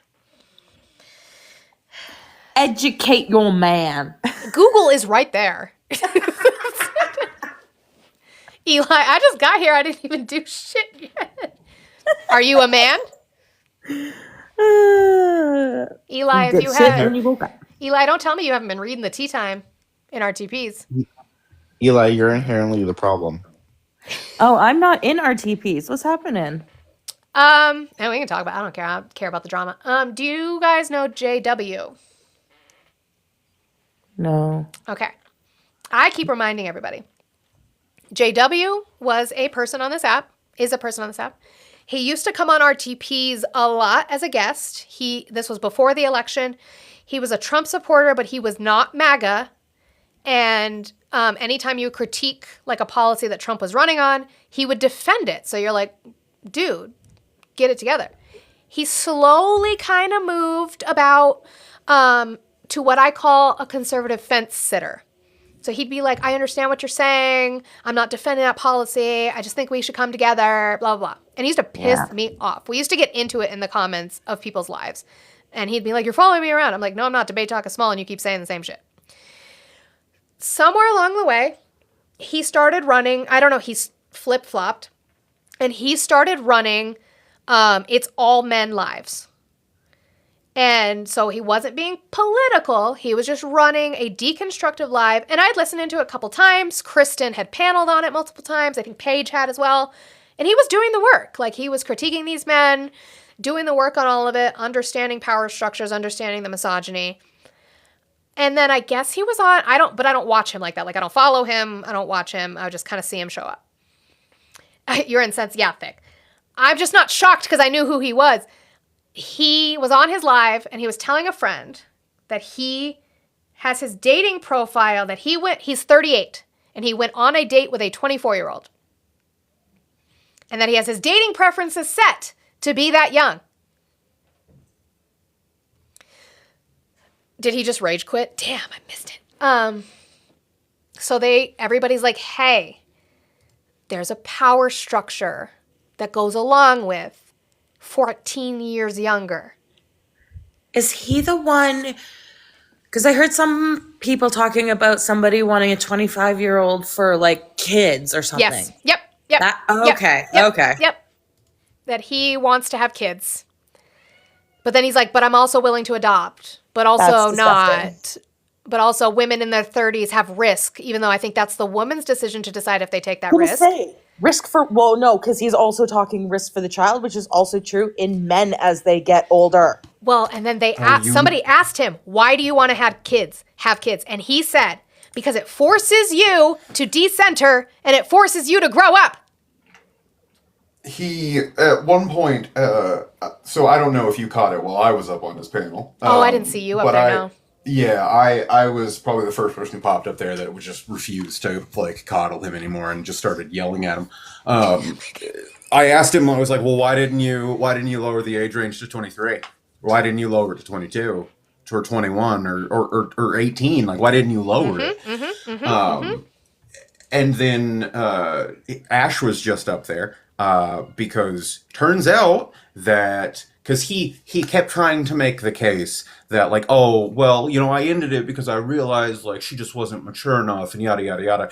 Come to find out that what had actually fucking happened is that the 24-year-old had texted him like the day prior and asked, do you want to see me again or whatever? He said yes, and then the next day, she was just like, "Hey, I don't want to do this anymore." Yada yada yada. So she was in fact the one who like told him like no, and so JW was just trying to be like, "Well, I cut it off because she was needy after a day and this that and the other." It's like, bro. Even saying she's not mature, though, that is infantilization of her and her age, of somebody you were willing to date when it was fine, and now it's not. And then you're saying she's needy. That's a misogynistic talking point towards women. And I was saying that in the Discord in Tea Time. My issue is his argumentation of primal desires and things like. I was like, where does that move your line then, right? Like, these are the conversations we have with men where we're like, okay, for the procreation of the species, where's your line then? Does that mean you'll start handmaids tailing women because, gotta continue the species? Like, where's your line? Yours might be 24. Somebody else's might be 18, 17. Like, How many men have we heard? I mean, if their body's able to, why not? I have all like okay, so like I've run a number of like lives on like the male loneliness epidemic and like it's all men and shit like that. Like I've run a number of lives on that. So like whenever dudes are doing it, great, awesome. Need more dudes to do it. But like his approach to it has always fucking rubbed me raw. Yeah. Because it's always felt like mildly performative and like doubling down on this shit today, like bro. Also, happy birthday. I realized I didn't say that when I first came up Oh, here. you're fine. I immediately just jumped right into this shit. I apologize. You're fine.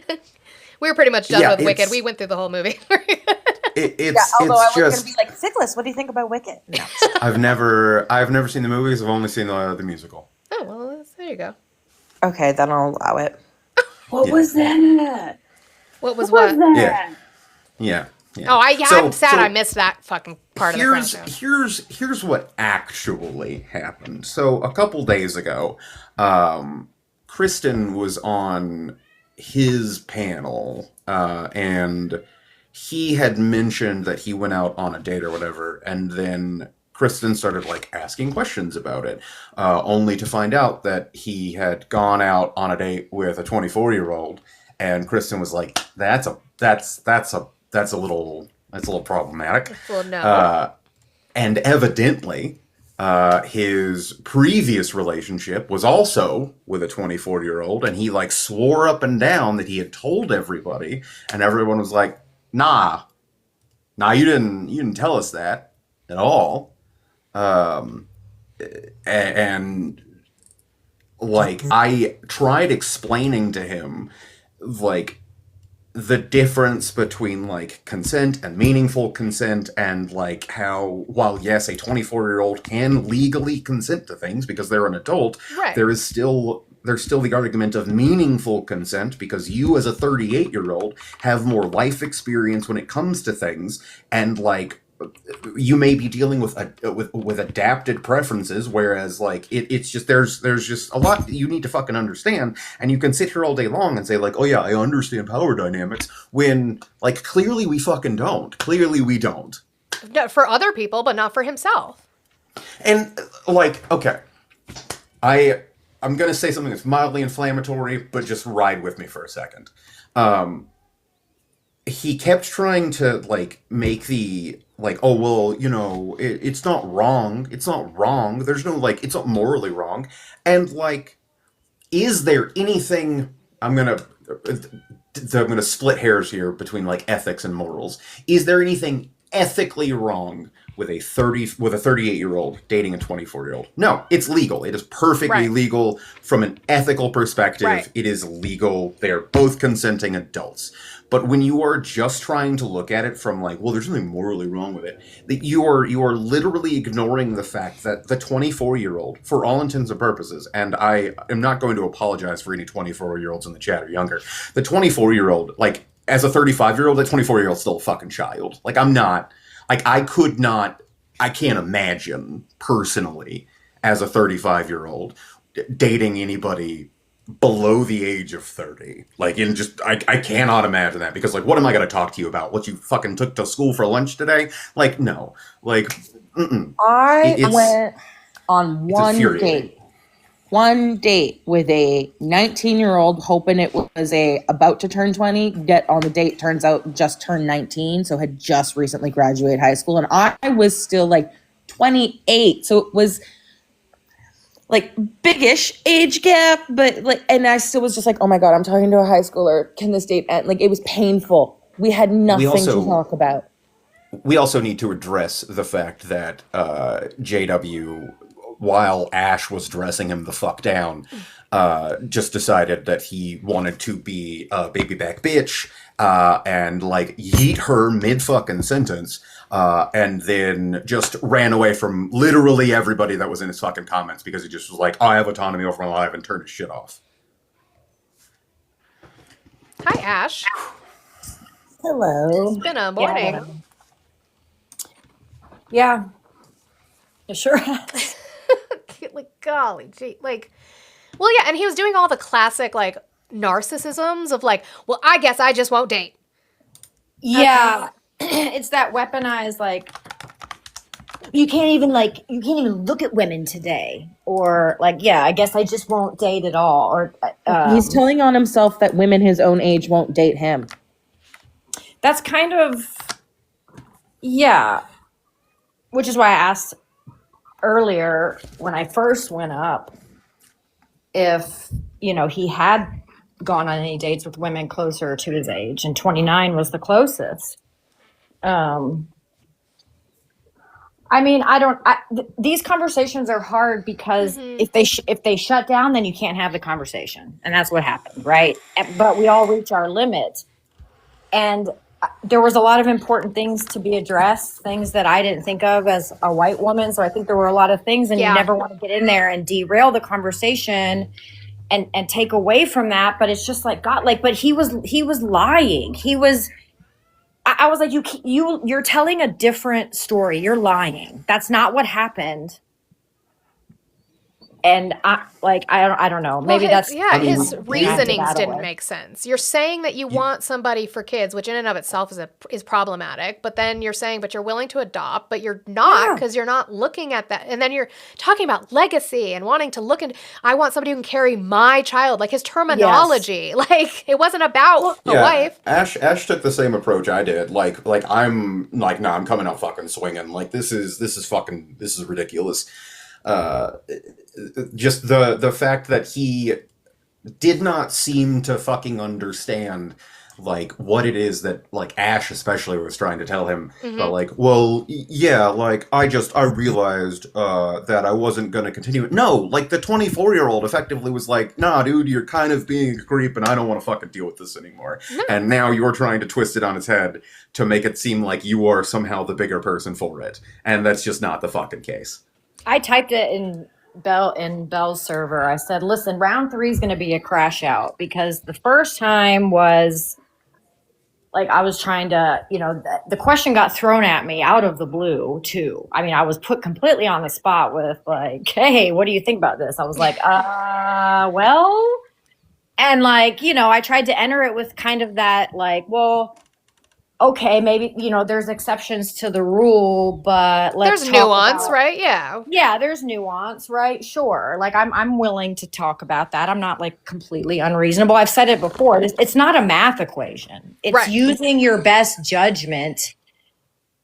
And you would think that somebody who works daily on deconstructing the patriarchy would have better judgment like about the age gap. And that's kind of where the disappointment I think came from, is his unwillingness to like even really see it. That's where I think a lot of us were frustrated, and that's why I kept saying in the chat, and I've been saying it for a while, we need to stop just uplifting men who just do the bare minimum. I think that's something in general we need to do better. But me being where I am, right, 24, I'll be 24 next month. Having these conversations puts me in this weird in between, right? I understand that at my age of 24, in most people's eyes, I am still considered a quote unquote child. But when speaking either for or against stuff like this, the 24-year-old sometimes seems to be silenced. Right. And that's what I think we were trying to make sure we were really careful in our conversations, especially in the Discord. It's something that we had people call out, and I think that's fair, is that we are not infantilizing the 24-year-old. The critique is not on the 24-year-old. The critique is on his purposeful search for someone young for the purpose of breeding in a way. And even what rubbed me the wrong way most of all when I came in, it was when Ash was talking to him originally, was him saying, you guys can't show me how it's wrong beyond a moral argument. And it felt like every Phil bro against grape and abortion that we've ever spoken to. Exactly. Yeah. Well, tell me it's wrong outside of moral relativism. Like, ew. I mean, again, it just, like I said, it shows more. I think it speaks more to her saying she put up her boundary and he couldn't understand that. And it's just hypocrisy in itself. Let me show you how I can take control of things and you end the fucking life a little pussy bitch like you are. Like, that's just the thing. Like, it makes no sense to me. So hearing the whole conversation and then, it's, again, you can't, I also think a lot of people compare all 24-year-olds to the same cookie cutter. And I don't think we can do that necessarily. Because me at 24, people wouldn't cut me at that age. Well, it's also the reason we have different names for our generations is because our experiences are different, like per that generation, right? Like, literally the way we grow up, we have similar experiences, but they're also just very different, right? So like boomers, Gen X, Gen Z, like we have names because they're also sort of associated with how we grew up, which is going to then in turn kind of talk about how we have like conflict resolution, kind of like what Marley was talking about too, right? So I think a person can have a lot of life experience and even be maybe more logically sound or quote unquote wise beyond their years, but there's still going to be just a generational gap. And so while there could be exceptions to the rule, well, and the other thing I asked him was, he said that when they started messaging, he like double checked with her that she knew that he was 38. So I was like, why would you need to double check? Right. If it's a non-issue. Mm-hmm. And he's like, well, because it is a big gap. And it's like, okay, so why not pick a number that wouldn't make you want to ask that question, right? So like that would be like maybe my guidance, right? If I felt the need to set a date with somebody that was 14 years younger than me and I felt like it was okay, I wouldn't be like, hey, just want to make sure you knew that there was a 14-year age gap. Somebody said she found out on the date. Yeah, I wonder if he has his age correct. Oof, I'm gonna go find him on. Well, I'm gonna go find him on Facebook dating. That's the other thing too, is in scenarios like this, and especially within the realms of possibly predatory, I mean, the background itself was just ridiculous to a whole nother degree. I mean, he knew he was going to piss people off with that. Right. And I know like that's what a lot of us do. We'll do outrageous, backgrounds just to get traction, but he knew it was related to him. Like, I think one of the people who came up and had a conversation about running it in the opposite way for him, I think would have been a good idea. If he ran the topic that was age gaps are fundamentally problematic and listen to the kind of arguments, like we all know the nuance, we have conversations on the nuance, but I think if he had to sit and listen to the men and the arguments with which they choose certain age ranges, he might not be so comfortable sitting in what he is saying. Because who's to say, like, oh, well, okay, like, how about a 24-year-old with an 18-year-old? That's only 6 years difference. Or, like, it's not necessarily about the age and the difference. Like, oh, well, she just turned 18 a week ago. Well, and that's also like, I think in society and these age gaps, right? 5 years, we're kind of like, that's kind of weird. 10 years, it's still kind of questionable. But when you're older than that, that's when you're like, what the fuck? Because again, going from dates to dates, dating someone who was younger than me, by younger, I mean he was like 21. I was 22. That was the lowest I went because I didn't want someone younger than me. And then the oldest was, I think I went on one date with a guy who was like 36 and I was 22. Well, it was just his reasonings were what I had issue with. It just shows he has way more unpacking to do. Like I said this in the Discord and Ash saw it, but I had said like he kept saying like a majority of relationships in the world have a 3 to 10 year age gap. So I'm just in the majority. 1, you're appealing to the majority. You know better than that. 2, a majority of a system set up by the patriarchy. Yep. Why is there age gaps? I think this should be determined how many presidential administrations are in between you and your partner should be also a big dividend. Yeah, I think he just didn't want the mirror in front of his face, and it was just disappointing, but like also sounds like JW. If we remember old JW, it sounds like him.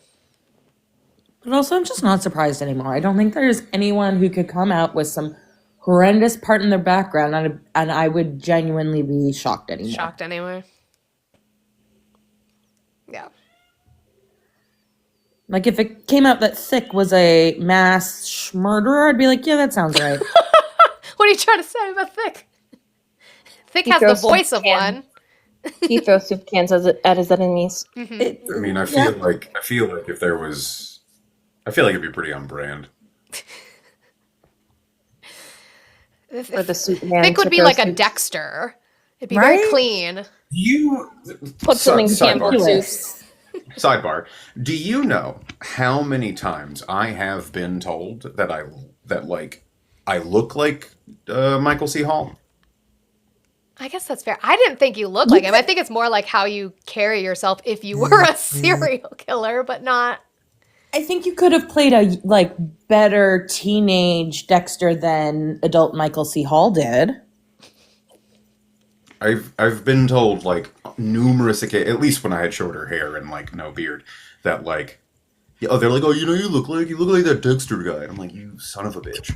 You don't really? You get Dexter? I don't. Maybe. I don't know, Ash, if you've ever seen me.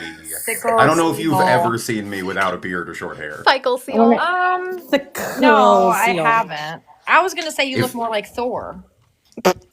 If you scroll far back enough in my profile, you will see videos of me like pre long hair and beard, when I was still like government issue thick.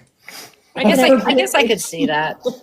Also, I think the other part of this is it's also that weird breeding type of thing where older men go after younger women, and we can't even guarantee that older man is fertile to have a family. And that's also where I'm like, that's fucking gross.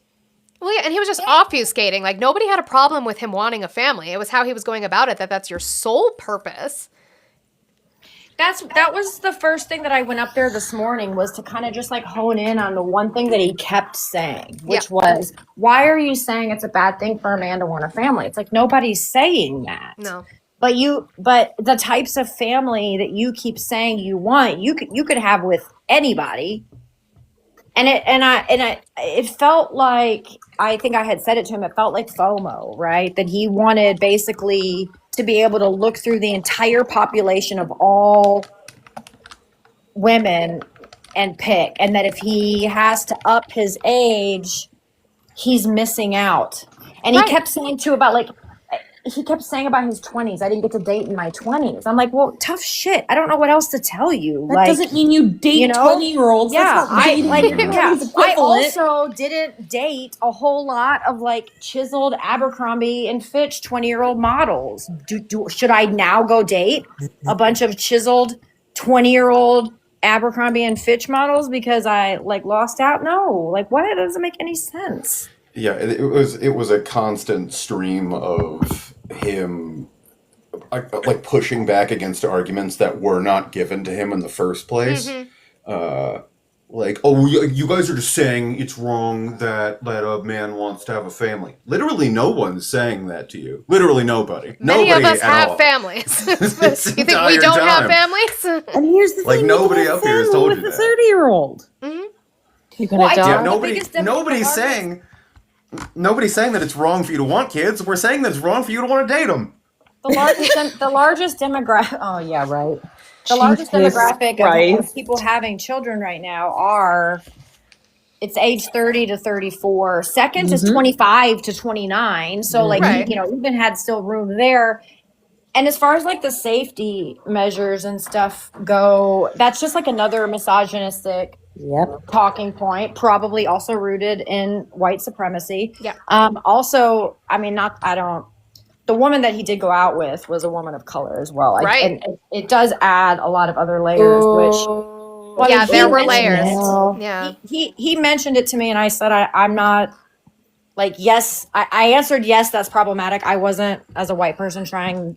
You know what I mean? Like there was a No. lot of things happening in that moment, but when he said it, he said, "Is that a problem too?" I was like, "Well, yes." That adds like so now we've got 3 layers of a power dynamic here. We've got age, gender, and race.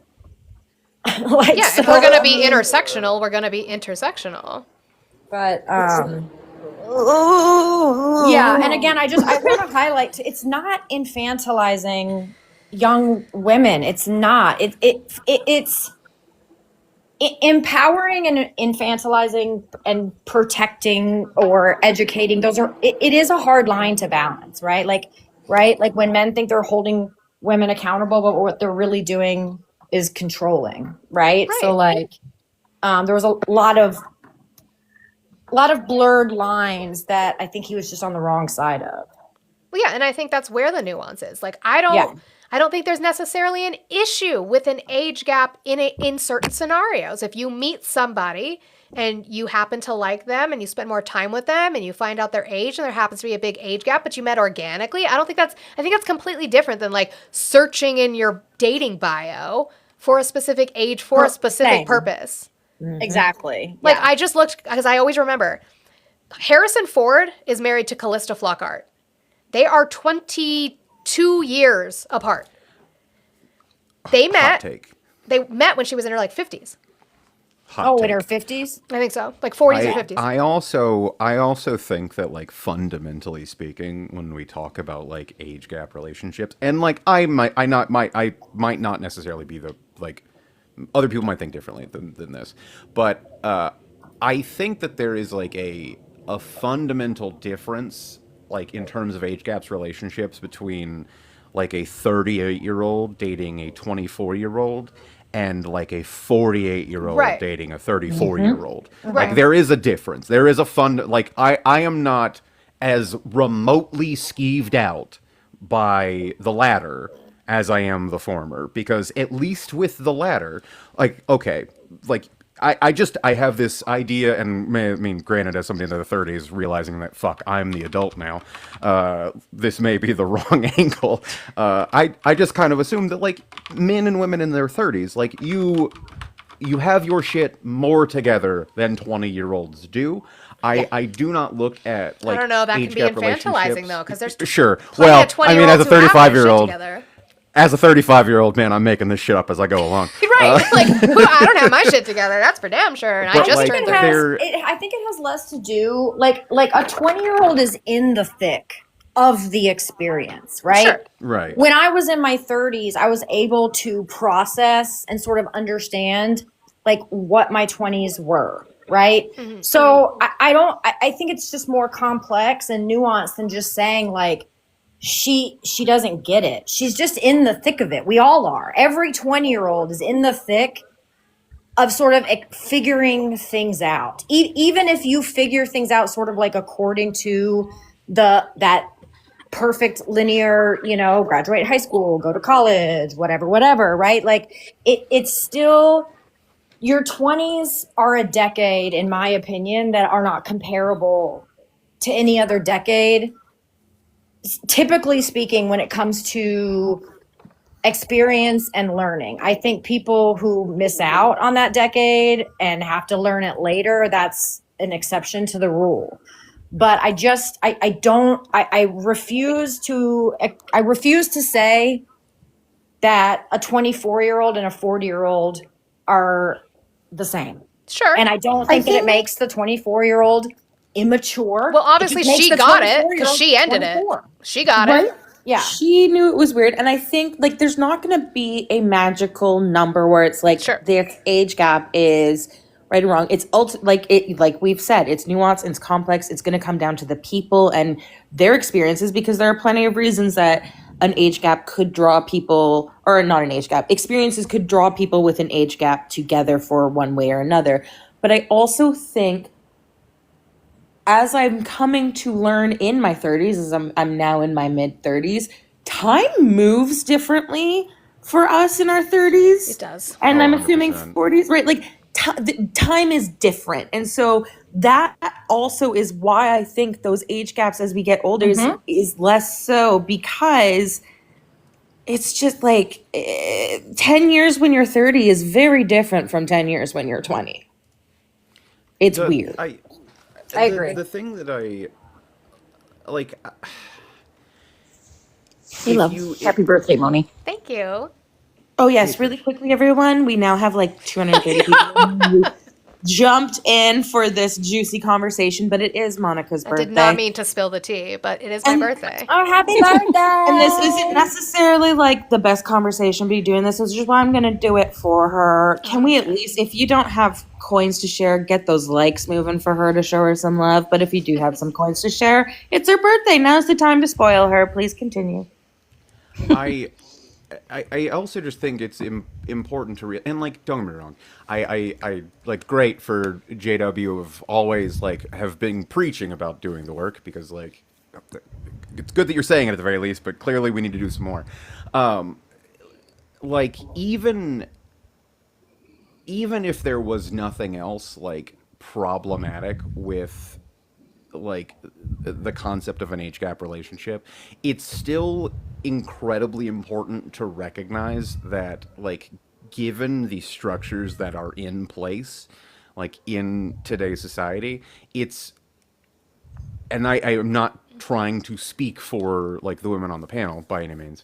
It is oftentimes incredibly hard to distinguish between like what like women like want versus what they have necessarily been socialized to want, because of like those systems that are just in place.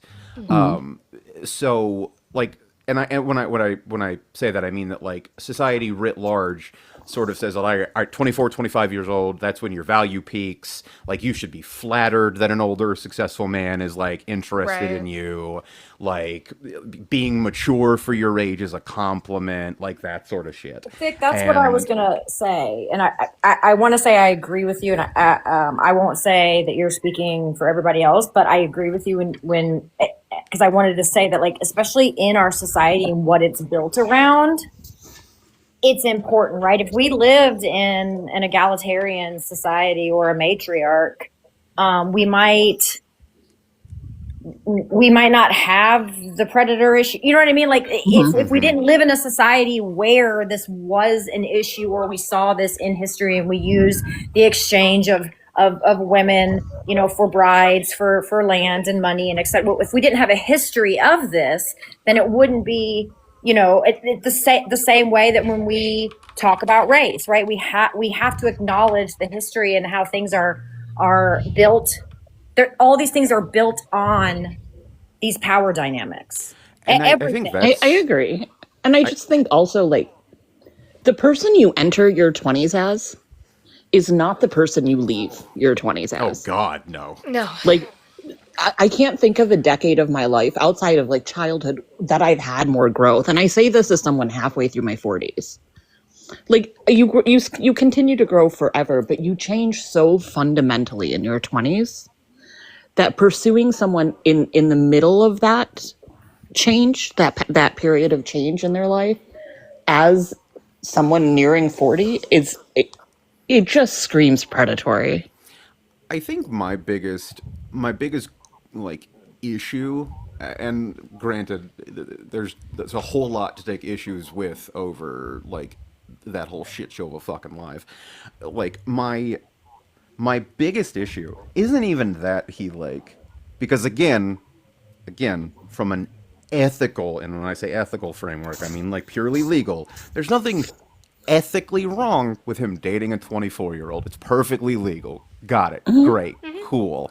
But my biggest issue isn't even that's what he did. It's the fact that like he continued to center himself as the Right. victim here, Yeah. instead of just recognizing that like, okay, no, there's clearly something here that I did not consider at all that could be like problematic on a grander, more existential scale, and instead I am going to just, well, all these people are attacking me because I just want to have a family. Like, Yeah. no, bro, like come the actual fuck on.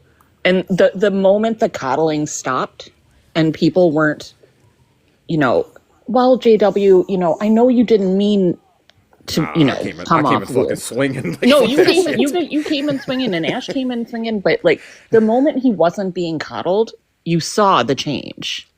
Yep. And it was glaring.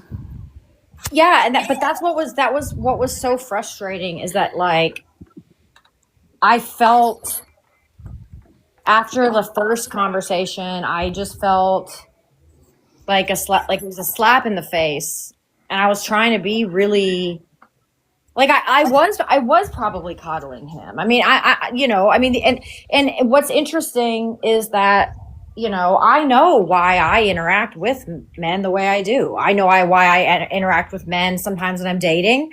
I know why.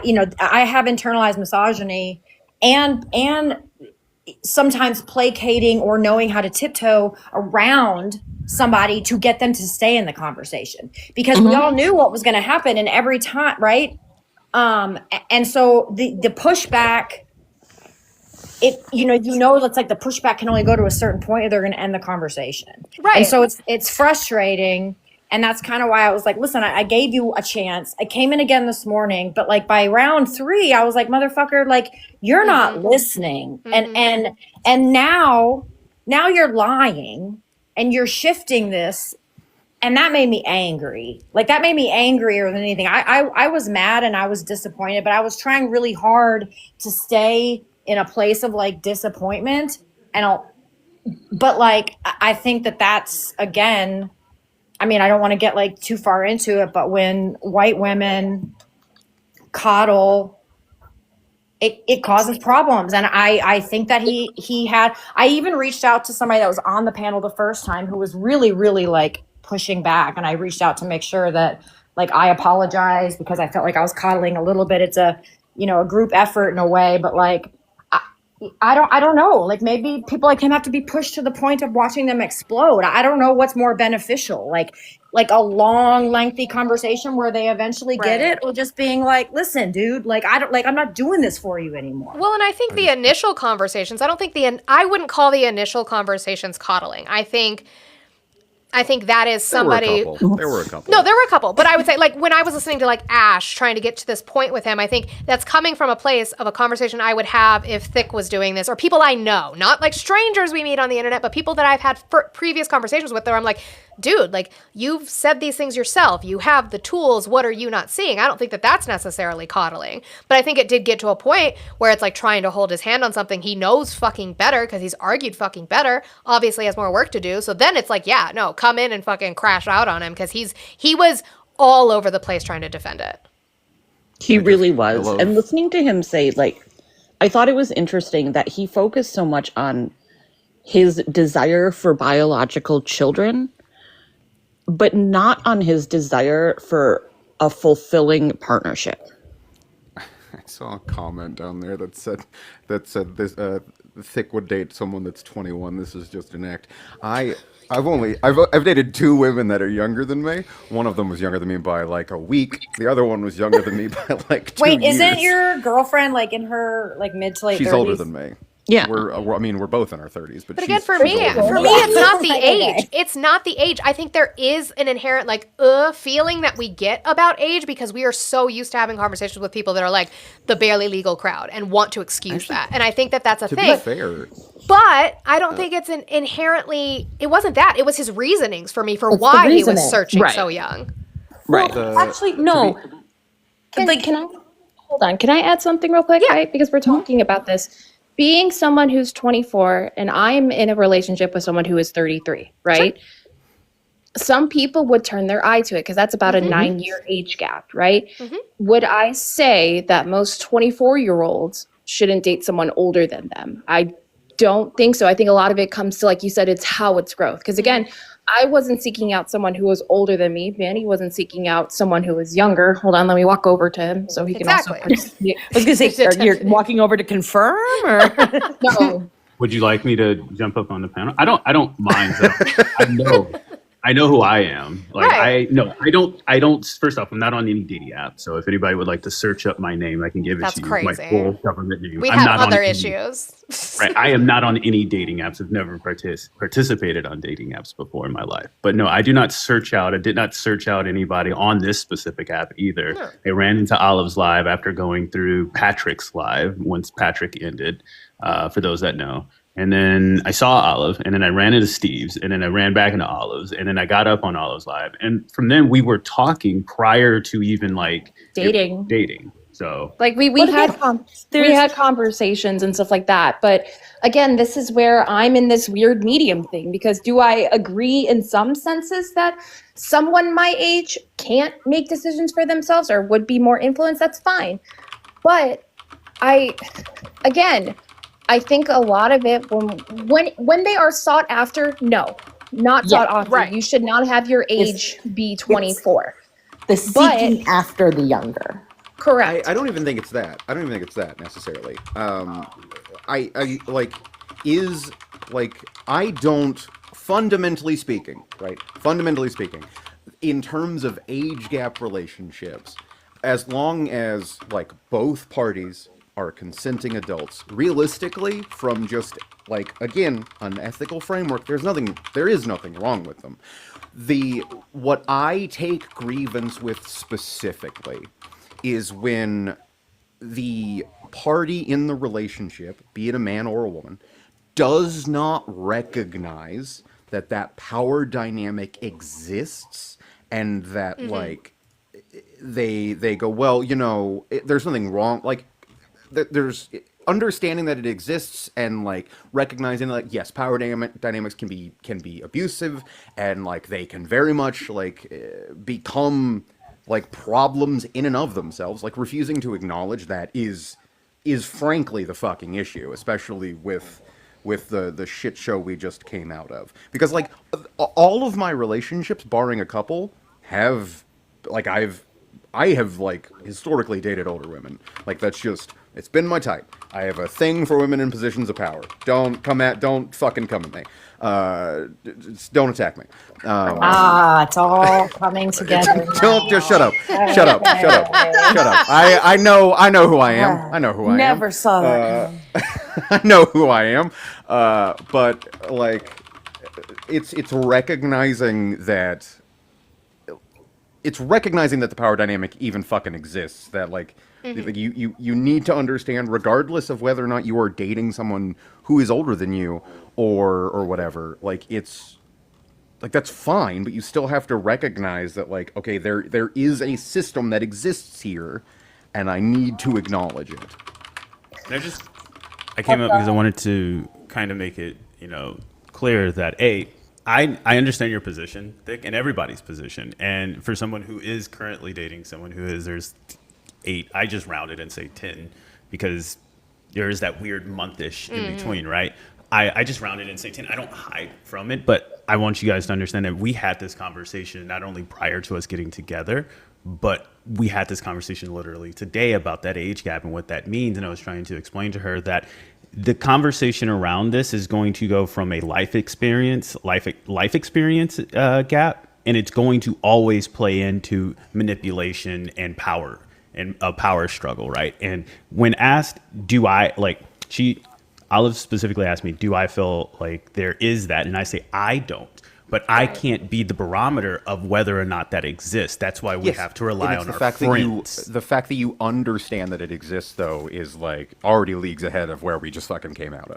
Oh no, I am not. I first of all, I don't think any of my friends here believe that I am anywhere near that man, and I am not. No. I'm just saying from the perspective of. By the way, this is my first relationship with someone who is this gap, right? Like this is the first time, so I know that I know specifically traversing that. I'm going to get those questions. Someone's going to say, "Well, how did you guys meet? You guys have that age gap," and I'm going to be like, "We met online." And it wasn't like, oh, I was definitely searching out for a young hot thing to like that's crazy. That's disgusting. I understand that gap exists, and I understand that the manipulation and the power dynamic does exist and can be, regardless of what my intentions are, even giving someone advice or my opinion or just a suggestion, those can still inadvertently play into some type of manipulation. So I have to be very careful of what I say and how I phrase things. I am very much well aware of that. I think that, again, I believe it was Ash and Monty who said the issue becomes when someone who is specifically seeking out someone of that age. And for the purpose of having kids. But also, oh, go ahead, Megan. Because like this situation, first and foremost, because I know a few of you are new, like I am literally learned about this on Monica's Live. The situation's hitting a little close to home. If you saw my last video on a teacher that was disciplined recently, you'll know why this is hitting close to home. So I was the young person who, like, when I was in the 12th grade, people thought I was a teacher because I matured fast. I looked older. And so I had a lot of older people hitting on me all the time. And you could tell there was difference in the way they would do it. There was always a difference. I had a relationship with a guy with a 12-year age gap. But like you said, Manny and Olive, like we talked about it, but like we talked about what that meant and what, like, where it came from. But the teacher, and yes, of course, the teacher's going to have that extra layer, but there were incidents that happened after I graduated when I was 18, and it still had that extra layer of you know when it's different. And I do want to applaud this 24-year-old woman for ending it when she felt that, because I had that doubt in my head of making it up because we are constantly told to ignore this shit. But it does exist, and it's a feeling, and sometimes you just can't fucking name it, but it's there, and it doesn't make it any less real. Well, and again, it's the seeking out and having that mentality that I could probably do something. It's all the intention behind it, and I think the thing that spoke louder than words was the defensiveness through it all, and that showed exactly where he stood. And this is when I say, when conversations like this happen, right? We have that weird left and right like movement of ageism and trying to figure out where people stand. I would say for myself, at my age of 24, most 24-year-olds didn't go through a divorce by 22. Most 24-year-olds didn't deal with what I have dealt with through my life. But I am not the cookie cutter of 24-year-olds. Not everyone is. I think when we base it on the principle of just the seeking out for younger people, what's going to stop him at sitting at 24? He can go even lower to, let's try 22, let's try 21, let's try 18. And is he going to stay 24 as he's 40, 41, 42, 43? It's going to stay 24. I think I agree, right? It's not the coupling of two people with an age gap that is concerning. It is the predatory nature of seeking out on purpose someone who is fundamentally, like, who is younger than them and at a different place in their life. And it doesn't mean they're not smart or they're not developed or they're not, it doesn't make them a bad person. It's just icky to purposely seek out someone who has not experienced as much life as yourself in order to procreate with them. Well, yeah, which seemed to be his only goal. Well, and I don't know why age I don't know why age is the only power dynamic that would belittle the person on the lower end, right? Like, I think I can be a completely successful, autonomous person and want to date my boss. But I think that if my boss allowed that to happen, even though I wanted it and I'm smart and I can enter the information knowing all of this, it as a general rule, right, we would say that that's not a good power imbalance. And we would say the same thing for like a sponsor and a sponsee, or even if there was two 28-year-olds and one was a student and one was their college professor, right? There are power dynamics at play. There can be exceptions to those rules, and you have to kind of look at them. And so, like you said, it isn't the math equation.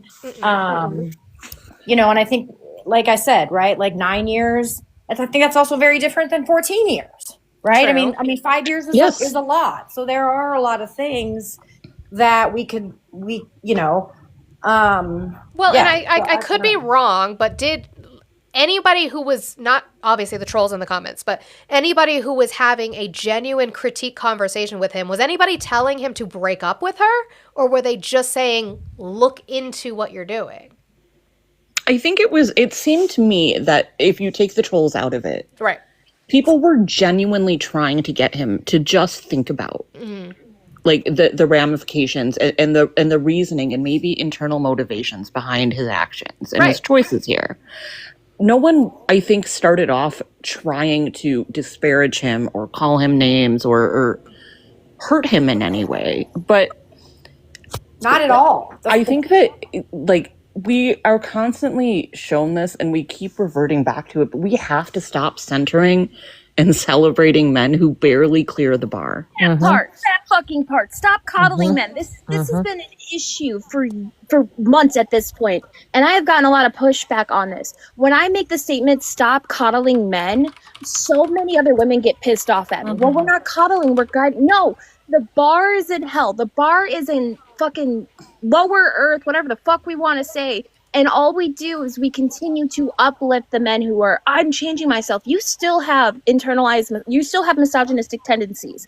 I could scream up and down that my deconstruction is going so well, but yet I am still considered a non-safe space for people who are not white. Like, that is like, it's giving me Mercedes vibe, and it makes me want to rip my hair out and go bald by 25. So Also, though, we need to be teaching consent. Like, this also comes down to the lack of education around consent and the relationship dynamics. It is the same root of this problem, is the same reason why I constantly say my grapist doesn't know he graped me, because we do not educate on this stuff. We rather not talk about these things. We pretend like they don't exist, and we hide our heads in the sand. Yeah, I agree. And I think also it's important, maybe others will disagree with me. I don't believe you can deconstruct in the spotlight. This is not something you can do with an audience. This is here's the issue with that. Work internal work. This is where I'm sitting right now with how, right, like, okay, so we're having this conversation. He's not here. Yeah, I don't trust him, right? So he's not going to unpack as the host of the unpacking or call in, right? I also, to be honest, don't trust men to do it in private without us seeing it. And so we're stuck in this place where, do we just hope that men are holding him accountable behind closed doors? I don't trust that. I almost feel like there does need to be a call in that he doesn't host, that he's a guest of. And the call-in is a panel of his peers, like Lex, maybe Fax, I would say a Black woman, maybe another woman, but where he doesn't get to control how that call-in goes. Because what was happening there, honestly, I'm not saying it wasn't conducive. We all saw it. We all proved the point. But let's also, and this is probably like my white privilege as well, right? But like, I don't want this, right? I don't want to yell. I don't want men to suck. I don't want people to be racist. I don't want people to not get it. But like, what is, like I just don't trust the behind the scenes call in from men or from white Yeah. people. I hear what you're saying, and I agree with you. Like, I'm not sure I trust it either. I'm just saying I don't know that it needs to be done on a live. I don't know that it can't happen with those people you mentioned, with women, with people of color, with with Steve, with whoever, people we trust to call him in. I'm just saying maybe it doesn't need to happen in front of an audience. I don't think it's for the purpose of an audience and entertainment, but he kept saying like, well, what did you expect from me? Well, we expected more, and now I want to see you being held accountable for it. And if you don't want to, then you need to go away. Yeah, no, I hear what you're saying. I just feel like sometimes these things end up turning into entertainment, even if they're not meant to be. That's true. They turn into a show. I mean, we're debriefing now, and I have Yeah. higher numbers, right? And that's not what that was Right. supposed to be about. I mean, we could turn the comments off. Yeah, it could be in a Discord. So I'm Yeah. not necessarily disagreeing with you. I just think that like, I just think if I don't know. If someone wants to change, they would do it regardless if there's an audience in front of them or not. And that's always been like one of my hugest issues when it comes to as simple as like even reformed MAGA, right? They only do it in front of an audience. We don't know what they do behind closed doors.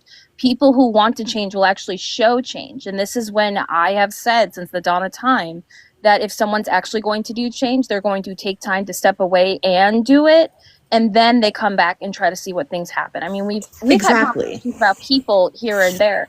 And I agree with some of the things, Ash. I just think that if someone wanted to change and they wanted to be held accountable, they would be all the time, all day, every day with their phone on so they can receive that call to be held accountable. I mean, that's how I am. I would rather, if someone has to hold me accountable, my phone is on, people can call me, DM me, whatever the case might be, because I want to be held accountable. Yeah, I agree. I just feel like the people who would be holding you accountable are a group of people that I trust more. So I don't know, like I'm trying to like, because the thing is like I think that I think men need to. We preach all the time, right? Like men, like the snake handlers need to handle the snakes, right? But are they actually handling the snakes while we're not around? But I agree with you, and I appreciate this conversation, all of it. Yeah, and I think ego gets involved in front of an audience, right? It's a lot harder to, like, you do get more defensive in front of an audience. You do put your foot down a little bit more. You do feel like it's harder to just take a breath and stop and put your ego aside and say, okay, let me really listen. When you have 700 people staring at you. Like, Nemo was the first person to like, or at least the first person I saw to point it out. Someone may have beforehand. I think it's very evident that like he, like in terms of like not wanting to do in front of an audience, like I think it became very evident that like he wasn't interested in having any kind of conversation or understanding what the problem was, because I mean like from the onset, like he straight up had a thing on his background that was like, hey, give me this and I'll kick somebody. Like it's very evident, like just from the way that he was handling it from the onset, that that just wasn't what he was interested in at all. Hi. Hi. Yeah, no, I would love to have I loved listening to you talk to him. I thought you brought up very valid points that we didn't think about. Sorry, didn't mean to interrupt. No worries. I apologize. Hi. If y'all don't know me, I'm Ari. I'm 28. I go by she, they pronouns. And I was on the panel today. So basically, for me, and if anybody knows me, one, I'm a huge advocate for children. And I just like calling out the white supremacy of the thing. One thing I want to point out in what's happening in this conversation, and especially in unpacking white supremacy, you can't force someone to unpack white supremacy. You can't force them to feel it. You can't force them to move forward with it. You can't force someone to do it until they are genuinely have a desire to unpack it. So this is what my intention on going on the panel today, when I went on the panel, was to point out the white supremacy of it. Now it's up for him, JW, to go and make the decisions he wants to make with the information that was provided to him. I pointed out all the white supremacy language that he was using in books to read and the steps to go forward. Now it is his choice to go forward and start asking questions and to make the choice to unpack himself. No matter how much we want someone to unpack, they have to make the active choice to do it themselves.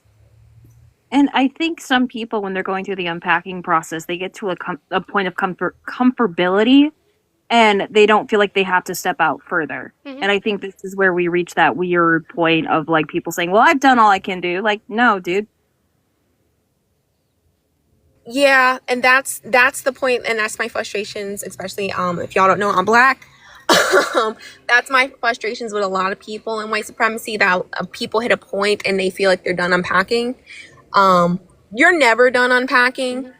You're never going to be done unpacking. It's going to be a lifetime thing of unpacking. So it's just being willing to listen, hear it out. Some things are going to be harder to unpack than others, right?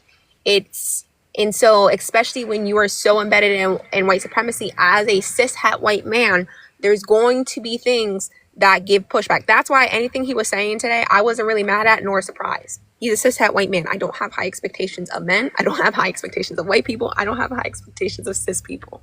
Nothing they say surprises me. But my job for me, and that's my choice. Amen, My Adi. choice. Amen. We have to stop expecting better from cishet straight white men. I don't expect better. Guys. No, sorry, Thicky. If I Think heard of you the say white man. misogynistic things, Mr. Soup Man, no. yeah. May I real quick? I caught some of it. The issue, the biggest issue I have with it is, it sounds like he's targeting 24-year-olds so he can have a fucking family. I understand sometimes you get attracted to people that are not in your age group. I'm one of the persons that it fucking finally happened to, because for the most part I always dated older or the same age as me. I didn't stay in there long because I was gonna lose my shit. It sounds like he's targeting only 24-year-olds. He wanted people, once he said, can two people come up here that agree with me? That's when I had to leave. Yeah, that was my contention. That because again, white supremacy. The intention of white supremacy is to dehumanize, to strip people of their humanity, and that's why I was pointing out to him that the way you view this 24-year-old is white supremacy. The way you view women as basically incubators to create your family is white supremacy. Your view on children overall and how they're just something to check off a list is white supremacy. All these things you are espousing are white supremacist talking points. Whether you feel like they're white supremacy or not, that doesn't fucking matter. White supremacy isn't a feeling, right? It's a propaganda machine. And you've been propagandized and you're internalizing it, and now you're spewing it. And you're spewing it on a platform on TikTok. And this is where my job comes in. And again, I'm going to emphasize, this is my choice. Do not expect this of Black people. This is a choice I make. The active choice I make is to fight against white supremacy as a Black woman and to get on platforms and call it out. Do not expect that of Black people. This is an active choice I make. So I just want everyone to recognize, because I saw a lot of people in the chat, and that's really why I came up too, is a lot of people didn't recognize every single talking point that was shared was white supremacy. And those are all white supremacy talking points. And this is a moment for everyone to unpack and recognize that's what that was. And I think you did brilliantly, Adi, with talking to him. And I have to say, like, his gaslighting and twisting of the things you said to him were especially upsetting. Like, when he started shouting, like, so are you saying wanting kids is white supremacy? Like, purposefully misunderstanding what you were saying was so infuriating. Yep. well, that's why I asked him to reiterate what I said. Because I'm like, you're purposely cherry picking things I'm saying and listening to what you want to hear that I'm saying instead of actually listening to the words I'm saying. So please reiterate what I'm saying. Yeah. Oh, sorry, Trisha. No, go ahead. I was going to say the other part too is he friends with 24-year-old young men? Like, that's the other part where I kind of scratch my head. Is he friends with other younger people? Or, like, that's where you sit there and you're just like, oh. I don't think he has. He never mentions that. I'm not sure. I'm not sure he really has a lot of relationships. I think he did have a lot of more even women-centered relationships that I don't know. I mean, he talks a lot about like the people that he helps, right, through his career in recovery. Yeah. Well, But he says that he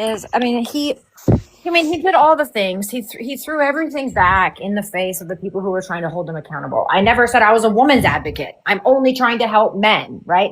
Why are y'all expecting me to be anything more than I already told you I was? You knew I was a predator. You knew I was a piece of shit. You knew I was a misogynist. There was it just felt like there was just no way to get through to him. Today I learned that gaslighting, straw man, and Darvo are all just interchangeable words, apparently. Well, the biggest thing that kept annoying me is, well, I'm setting boundaries. I'm like, are you fucking kidding me? Like, I'm setting boundaries. Respect my boundaries. You guys want to see how I can take control of shit and then ran away? Like, that shows more and more Well, it's because of. I yelled at him. I was yelling, right? And he couldn't handle. I don't know. I don't even think, but I wouldn't take that as yelling personally. Again, I think that that some women need to stop coddling basic men. The bar is in hell. People need to stop celebrating a man as simple as like a man going to take care of the trash so his girlfriend, partner, whomever doesn't have to, do it. Like, bare minimum. Bar is in the ground. In hell. I don't know. No, he thought because he's doing, he's doing it's all men topics, that he's done the Mhm. work and that's the extent of it. And that's the end of it. He thought it made him somehow immune to criticism. Yeah, From like women. he's reached the peak, and that's it. Even though you're doing like Yeah, the bare because minimum. he does things in support of us. We are not Mhm. allowed to criticize any of his behavior or actions or choices. And I mean, it's very typical, I think, but it's so problematic. Like, Thicky, if I DM'd you and just said, you fucked up, you said this stupid thing, I would hope your reaction would be not to scream at me. Oh But no, like that happened like not that long ago. yeah. Blue pointed out that something I said was like an issue, and I was like, "Oh, I didn't know that. My Yeah, bad. I remember that. I Yeah. apologize." Yeah, that was the extent That of was that. it. It stopped. If you're an advocate of any kind to any group of people, and you've built a community of honest people, and you aren't being DM'd and told things, you're doing something wrong. Right. Better example. This happened in real time on Brett's live. What was this? I forget when this was, Trisha. Like 2-3 months ago. Yeah, it was probably 2 months ago. Two months ago. I'm glad you know exactly what I'm talking about. Yep. I lost my shit on somebody that like popped up on Brett's live, and without like stopping to like ask like what the issue was, I kind of just kept pushing and kept pushing and kept pushing until this dude had like a full on fucking breakdown, and like immediately it was just me going like, oh, okay, all right, I clearly have, this is my fuck up. I need to address this fuck up immediately. Like this guy and I have talked since then, and like, but yeah, that's what I was talking about earlier with like the fact that like JW was not like was not listening to like comprehend or understand. It was like, oh yeah, I'm just listening to respond, and clearly I'm just doing this because I know it's going to have engagement from people, as opposed to like any sort of let me try to address some of these things or be accountable or own up to anything that I've done.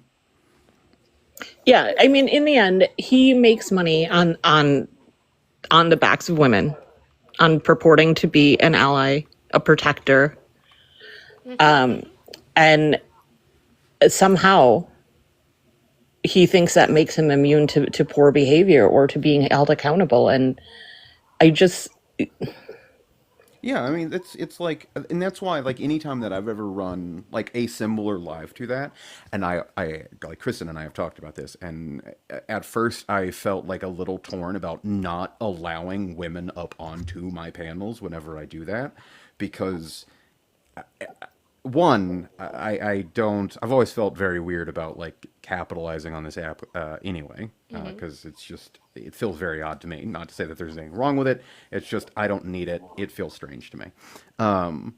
So whenever I've hosted those things, it's been like, nah, this is a like men gotta hash this shit out. I'm not letting women up here. Like this is not like, and I always felt like a little weird about that to begin with because to I never wanted to feel as though I was like shutting out the voices of people who are fundamentally impacted by the things that I was trying to talk about.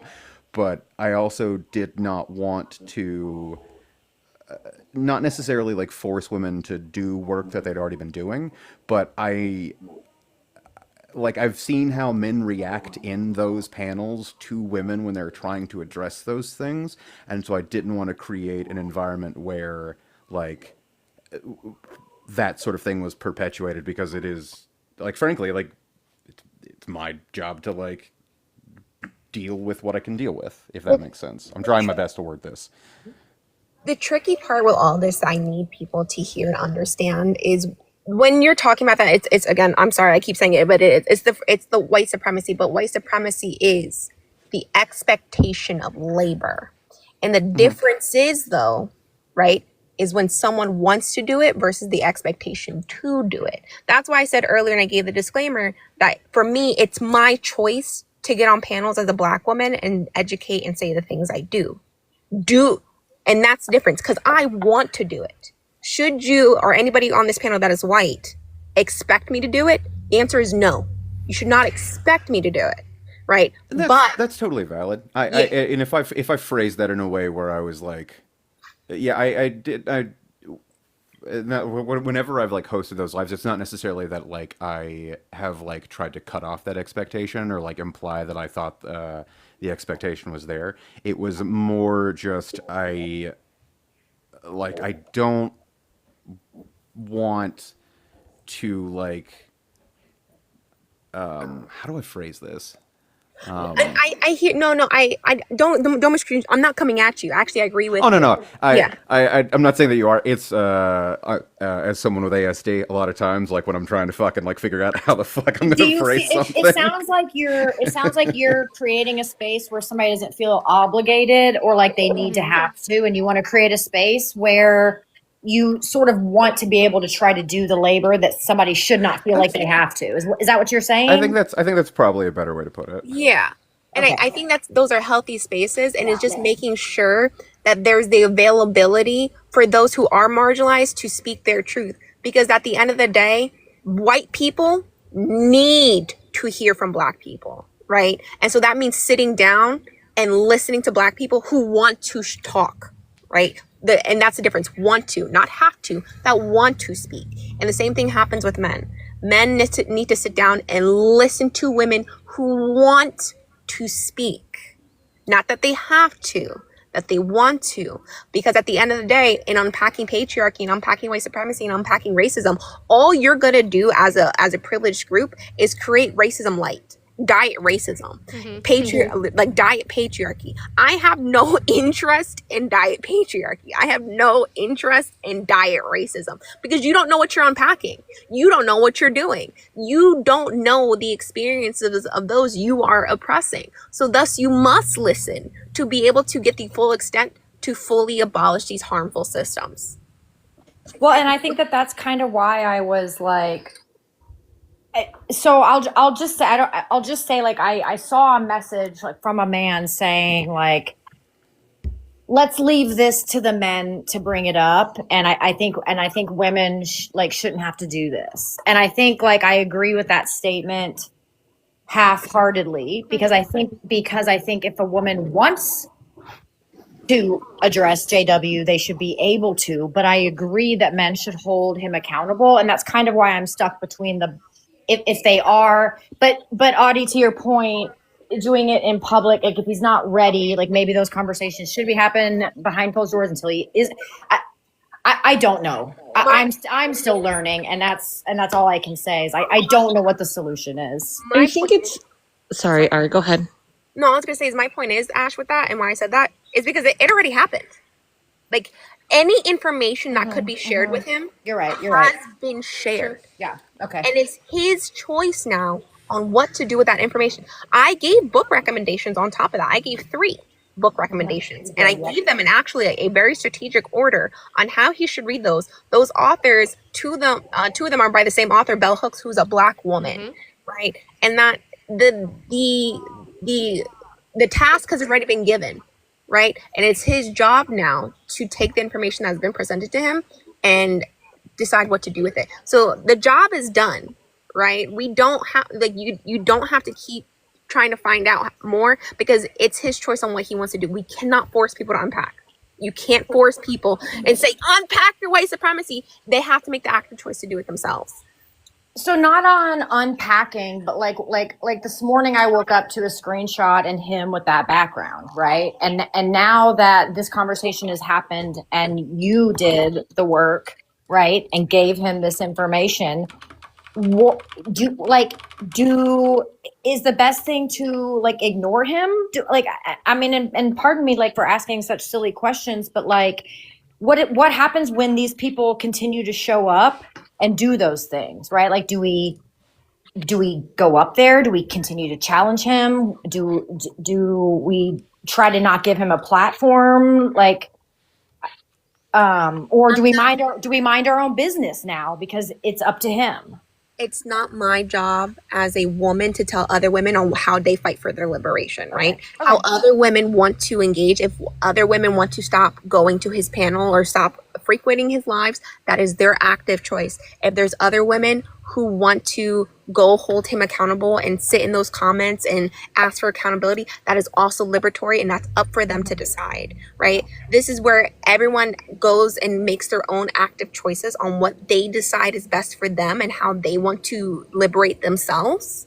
Yeah, I agree with that. Especially for women and femme presenting people. So that's a choice on your own, Ash, on what you want to do. If you want to continue to try to help him guide to unpack as like white person to white person, because you guys are both white. Or if you like, that's your choice, on how you want to navigate that. I do hold a level of responsibility though to men to always hold other men accountable.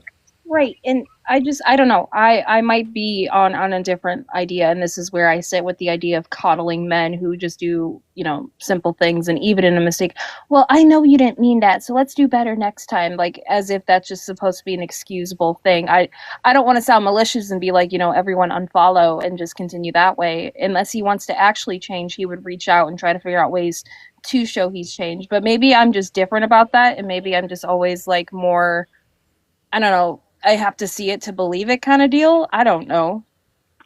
Well, I think if I decenter JW from this conversation for a minute, I'm incredibly I'm concerned by, I'm over this, like, so many men, especially white men these days, are holding lives and doing content and so focused on women and Black and brown women especially.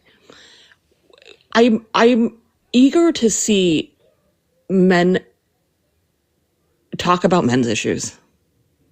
Yeah. Like, why are you always debating my freedom and my rights and my body, but never ever, I don't ever see men talking about the patriarchy and the harm the patriarchy is doing to the men and how you all need to take care of each other and hold each other accountable and get out of this system because you are also being harmed.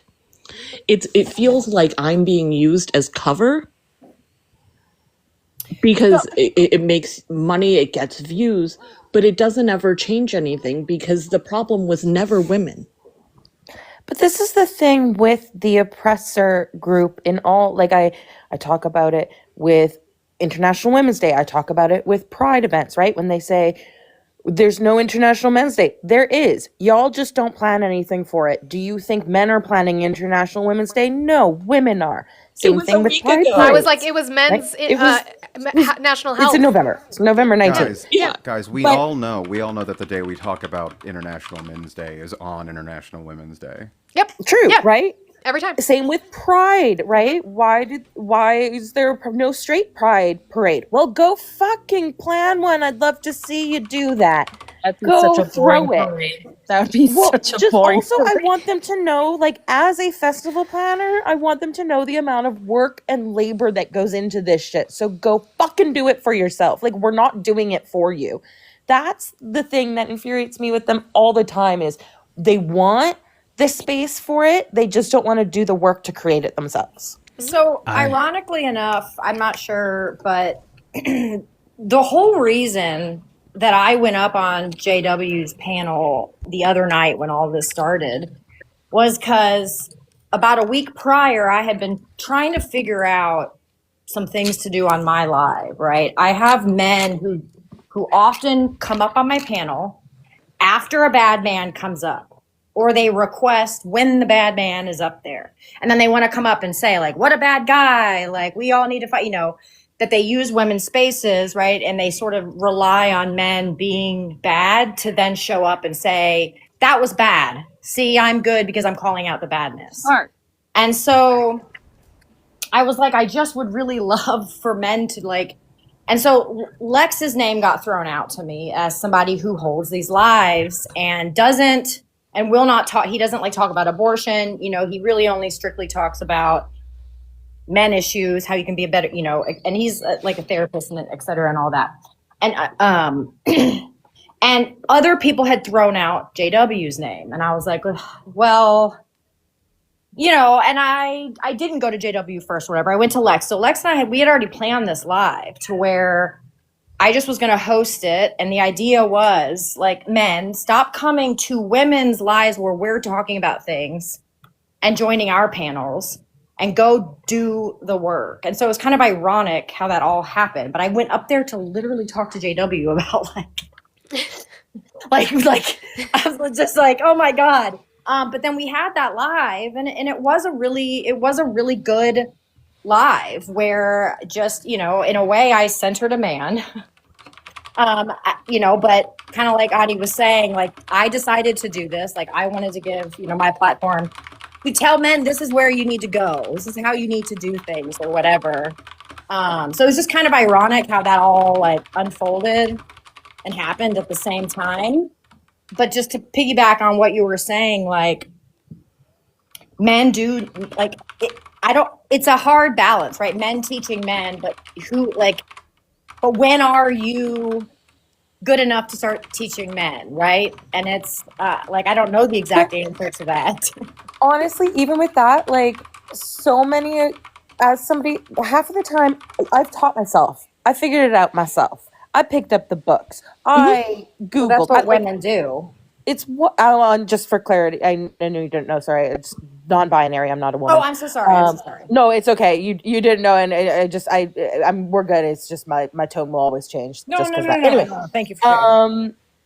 but like I literally had never planned a festival before and through the very first Pride Festival in a community. Like, we don't know what the fuck we're doing when we do these things. We at least just start and try and learn along the way. Like, it's not that complicated. You just have to start. Just do something. But I also think, like, I agree, Ash. Like, I don't trust men to learn about women from other men. But I do think that they need to learn about each other from each other. Like, men are in crisis, especially young men these days. There is a crisis among men. There is a mental health crisis. There is an education crisis. There is a red pill like pipeline. They're in trouble, and they can't get out of it. Like focusing on whether or not I'm allowed to have an abortion or what my body count is. They have to start taking care of themselves. Men's identity. I've talked about this a little bit. Men's identity forever has been rooted in the oppression of others. and what they basically like offered, or the power dynamic they had over, all groups of people. And through liberation, men and white men, they're losing their identity and they don't know what to do. And that they have no identity. Their identity is rooted in the lies that have been sold to them about power. And even 20 years ago, little boys were still, being told those, they were living under the ease of things being handed to them. And so now into their 20s, they're like, wait a second. Because those same little girls grew up and are far more liberated than like myself in my 20s, or my mother when she was in her 20s, right? But a 20-year-old today, and I think men are, and they think they're supposed to be handed things, and through the liberation of others, it's not being handed to them as easily, and they're having like an identity crisis because they don't know how to root their identity in themselves. Yeah. I want I to say think- about like Go what ahead, you Nick. said. I don't trust men that jump on, be quick to jump on platform that women are hosting. Definitely when they be like, I am a good guy. When I request up, I let them know I'm not a safe man. I'm not. I'm still deconstructing. So any man that always say that I am a safe guy, no the fuck you're not. You're not. You never 100 will be a safe fucking guy. Half of them only do these lives so they can get the woman following. We know women support I think more, that's more than a little bit. Same as You're like, echoing, that's an Vicky. echo. Oh, I think it's Naquan that's echoing. Don't come for me, Thicky. Don't come for me. Don't do it. Not it's the same. Honestly, I will drop you both. I'm not here for the men bickering today. That's fair. No, but it's the same as when and anybody that's not, but it's the same thing with when like cis heteronormative people like label themselves as an ally. Like it's the exact same fucking thing that you're talking about, Niquan. Like it's not really on you as the individual to decide whether or not you are like labeled as an ally, or you yourself are labeled as like safe, and I'm using that with air quotes. Like it is entirely on the party that would like deem you that to provide you with that label. So yeah, when especially like when people are like, oh yeah, I'm an ally to the alphabet community, or like I'm a safe guy to be around, or this, that, and the other. It's like you don't really get to determine that. That's Hey, not. Vic, do you acknowledge? Can you acknowledge that you interrupted Naquan to finish his thought for him? I was just adding on to it, but yeah, totally, you're right. Okay. This I do the same shit to Thick Man. I was just gonna say, Naquan comes up and explains do points this that me and shit. Olive have repeated over. We do this shit to each other all the goddamn time. Okay, Naquan mansplains. I'm just listen. I'm just say something. You see something, say something, right? Naquan is an equal opportunist man. Yeah, I do the same shit to Manny. Okay, well, how about I'll just tell both of you to shut? No, I'm just kidding. But No, yeah, do it. Do it. the problem is, Thick, TikTok and social media gave people the space to claim that they're an ally without actually proving that they're a fucking ally. And this shit is it's scary as hell. Because all we know is your social media life. We don't know you could be motherfucking beating women in your basement 24/7, but you jump on social media and you like, I'm an ally. Can I don't I- like that word. I don't have a Can basement. Wait, hold on. First off, Monty, happy birthday. I also forgot to say hello, Trish. Hello, Olive. Hello, Megan. Hello, Ash. Hello, Ari. Nice to meet y'all. L Manny, L Thick, as always. And nice to meet you. I've never met you, so I'm unaware of any like relationships that you all have. I'm not up on Monty's live a lot, but It's fine. All you need to know is Naquan used to be a young dumb criminal. And he wants an island. He wants a helicopter We're gonna pad buy without an a island helicopter. collectively, and Trisha, he'll you're meet using- people at a barbershop. This is why we You're lost. saying used to be very interesting. I don't. Hey, we still don't know. All I know, Manny, is he ain't young anymore. Hey, He's not now, young. This is why we lost, because y'all always bringing up the past. I my haven't talked God. about an island and about No, I no, We're done. Yeah, okay, we're done. Yeah, I am gonna use the moment of levity to say that I appreciate this conversation. This is not. I was just spilling a little bit of tea. I did not mean it to turn into this, but I am glad if it was a space where people feel they needed to debrief or whatever. If anybody has last words, that would be wonderful. I do have to get off. I am an hour past even my usual time of doing lives. It is my birthday. I promised I would spend some time with my kids. So if anybody has last thoughts or whatever, that would be wonderful. But I do have to jump off. Happy birthday. Thank you. Go celebrate, have fun, relax, hug your babies. If they stop fighting, they've been doing that in the background, so that's fun. I just have to go mom. That's what it means. It means I have to leave to go be a mom. It doesn't stop. You're gonna play video Shove them in a games with bedroom your or something. kids. True. Go take a nap.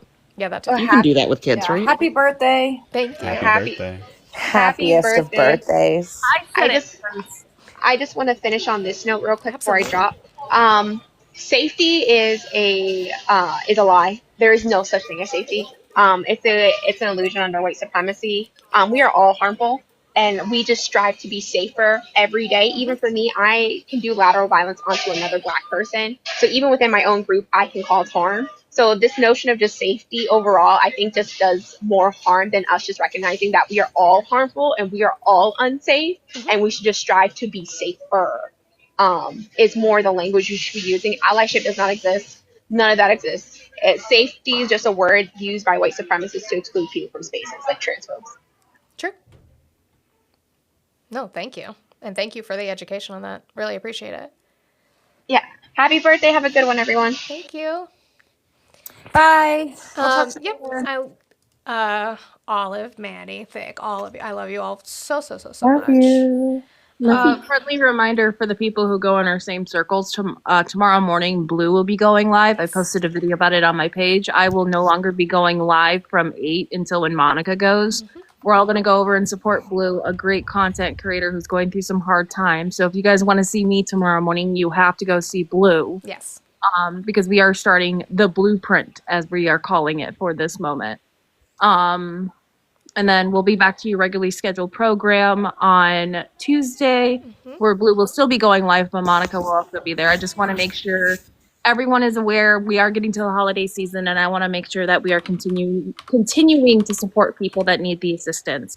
Same people, just different place. So we will not be at my house. We will be hanging out with Blue. And I just put his username in the chat. I was like, yep, that's what I was doing too. Making sure we guys, if you're not following him, to do so. So we are doing that. I have to say thank you to Chris for the 5-0. Thank you, Michelle. They said they loved the Wicked discussion, which is what we were doing earlier, and that they hope I have a wonderful birthday. And thank you, Fax, for the 25 for happy birthday, my friend. I appreciate you. I appreciate you. You and I, we've had private conversations about politics and trying to keep the faith. Maybe we're a little bit too optimistic, but we are still working, and the fight doesn't stop. So we'll keep doing that.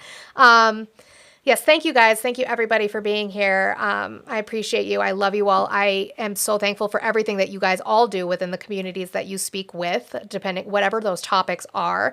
I thank you for spending some part of your Sunday with me, whether that was discussing Wicked and critically analyzing it, or having a debrief and continuing the conversation that never ends, which is that it is all men. So thank you guys. I will see you tomorrow. I'm going to be in that chat for Blues, and then I will definitely see you guys on Tuesday like I always do. But I love you all, and I'm going to end.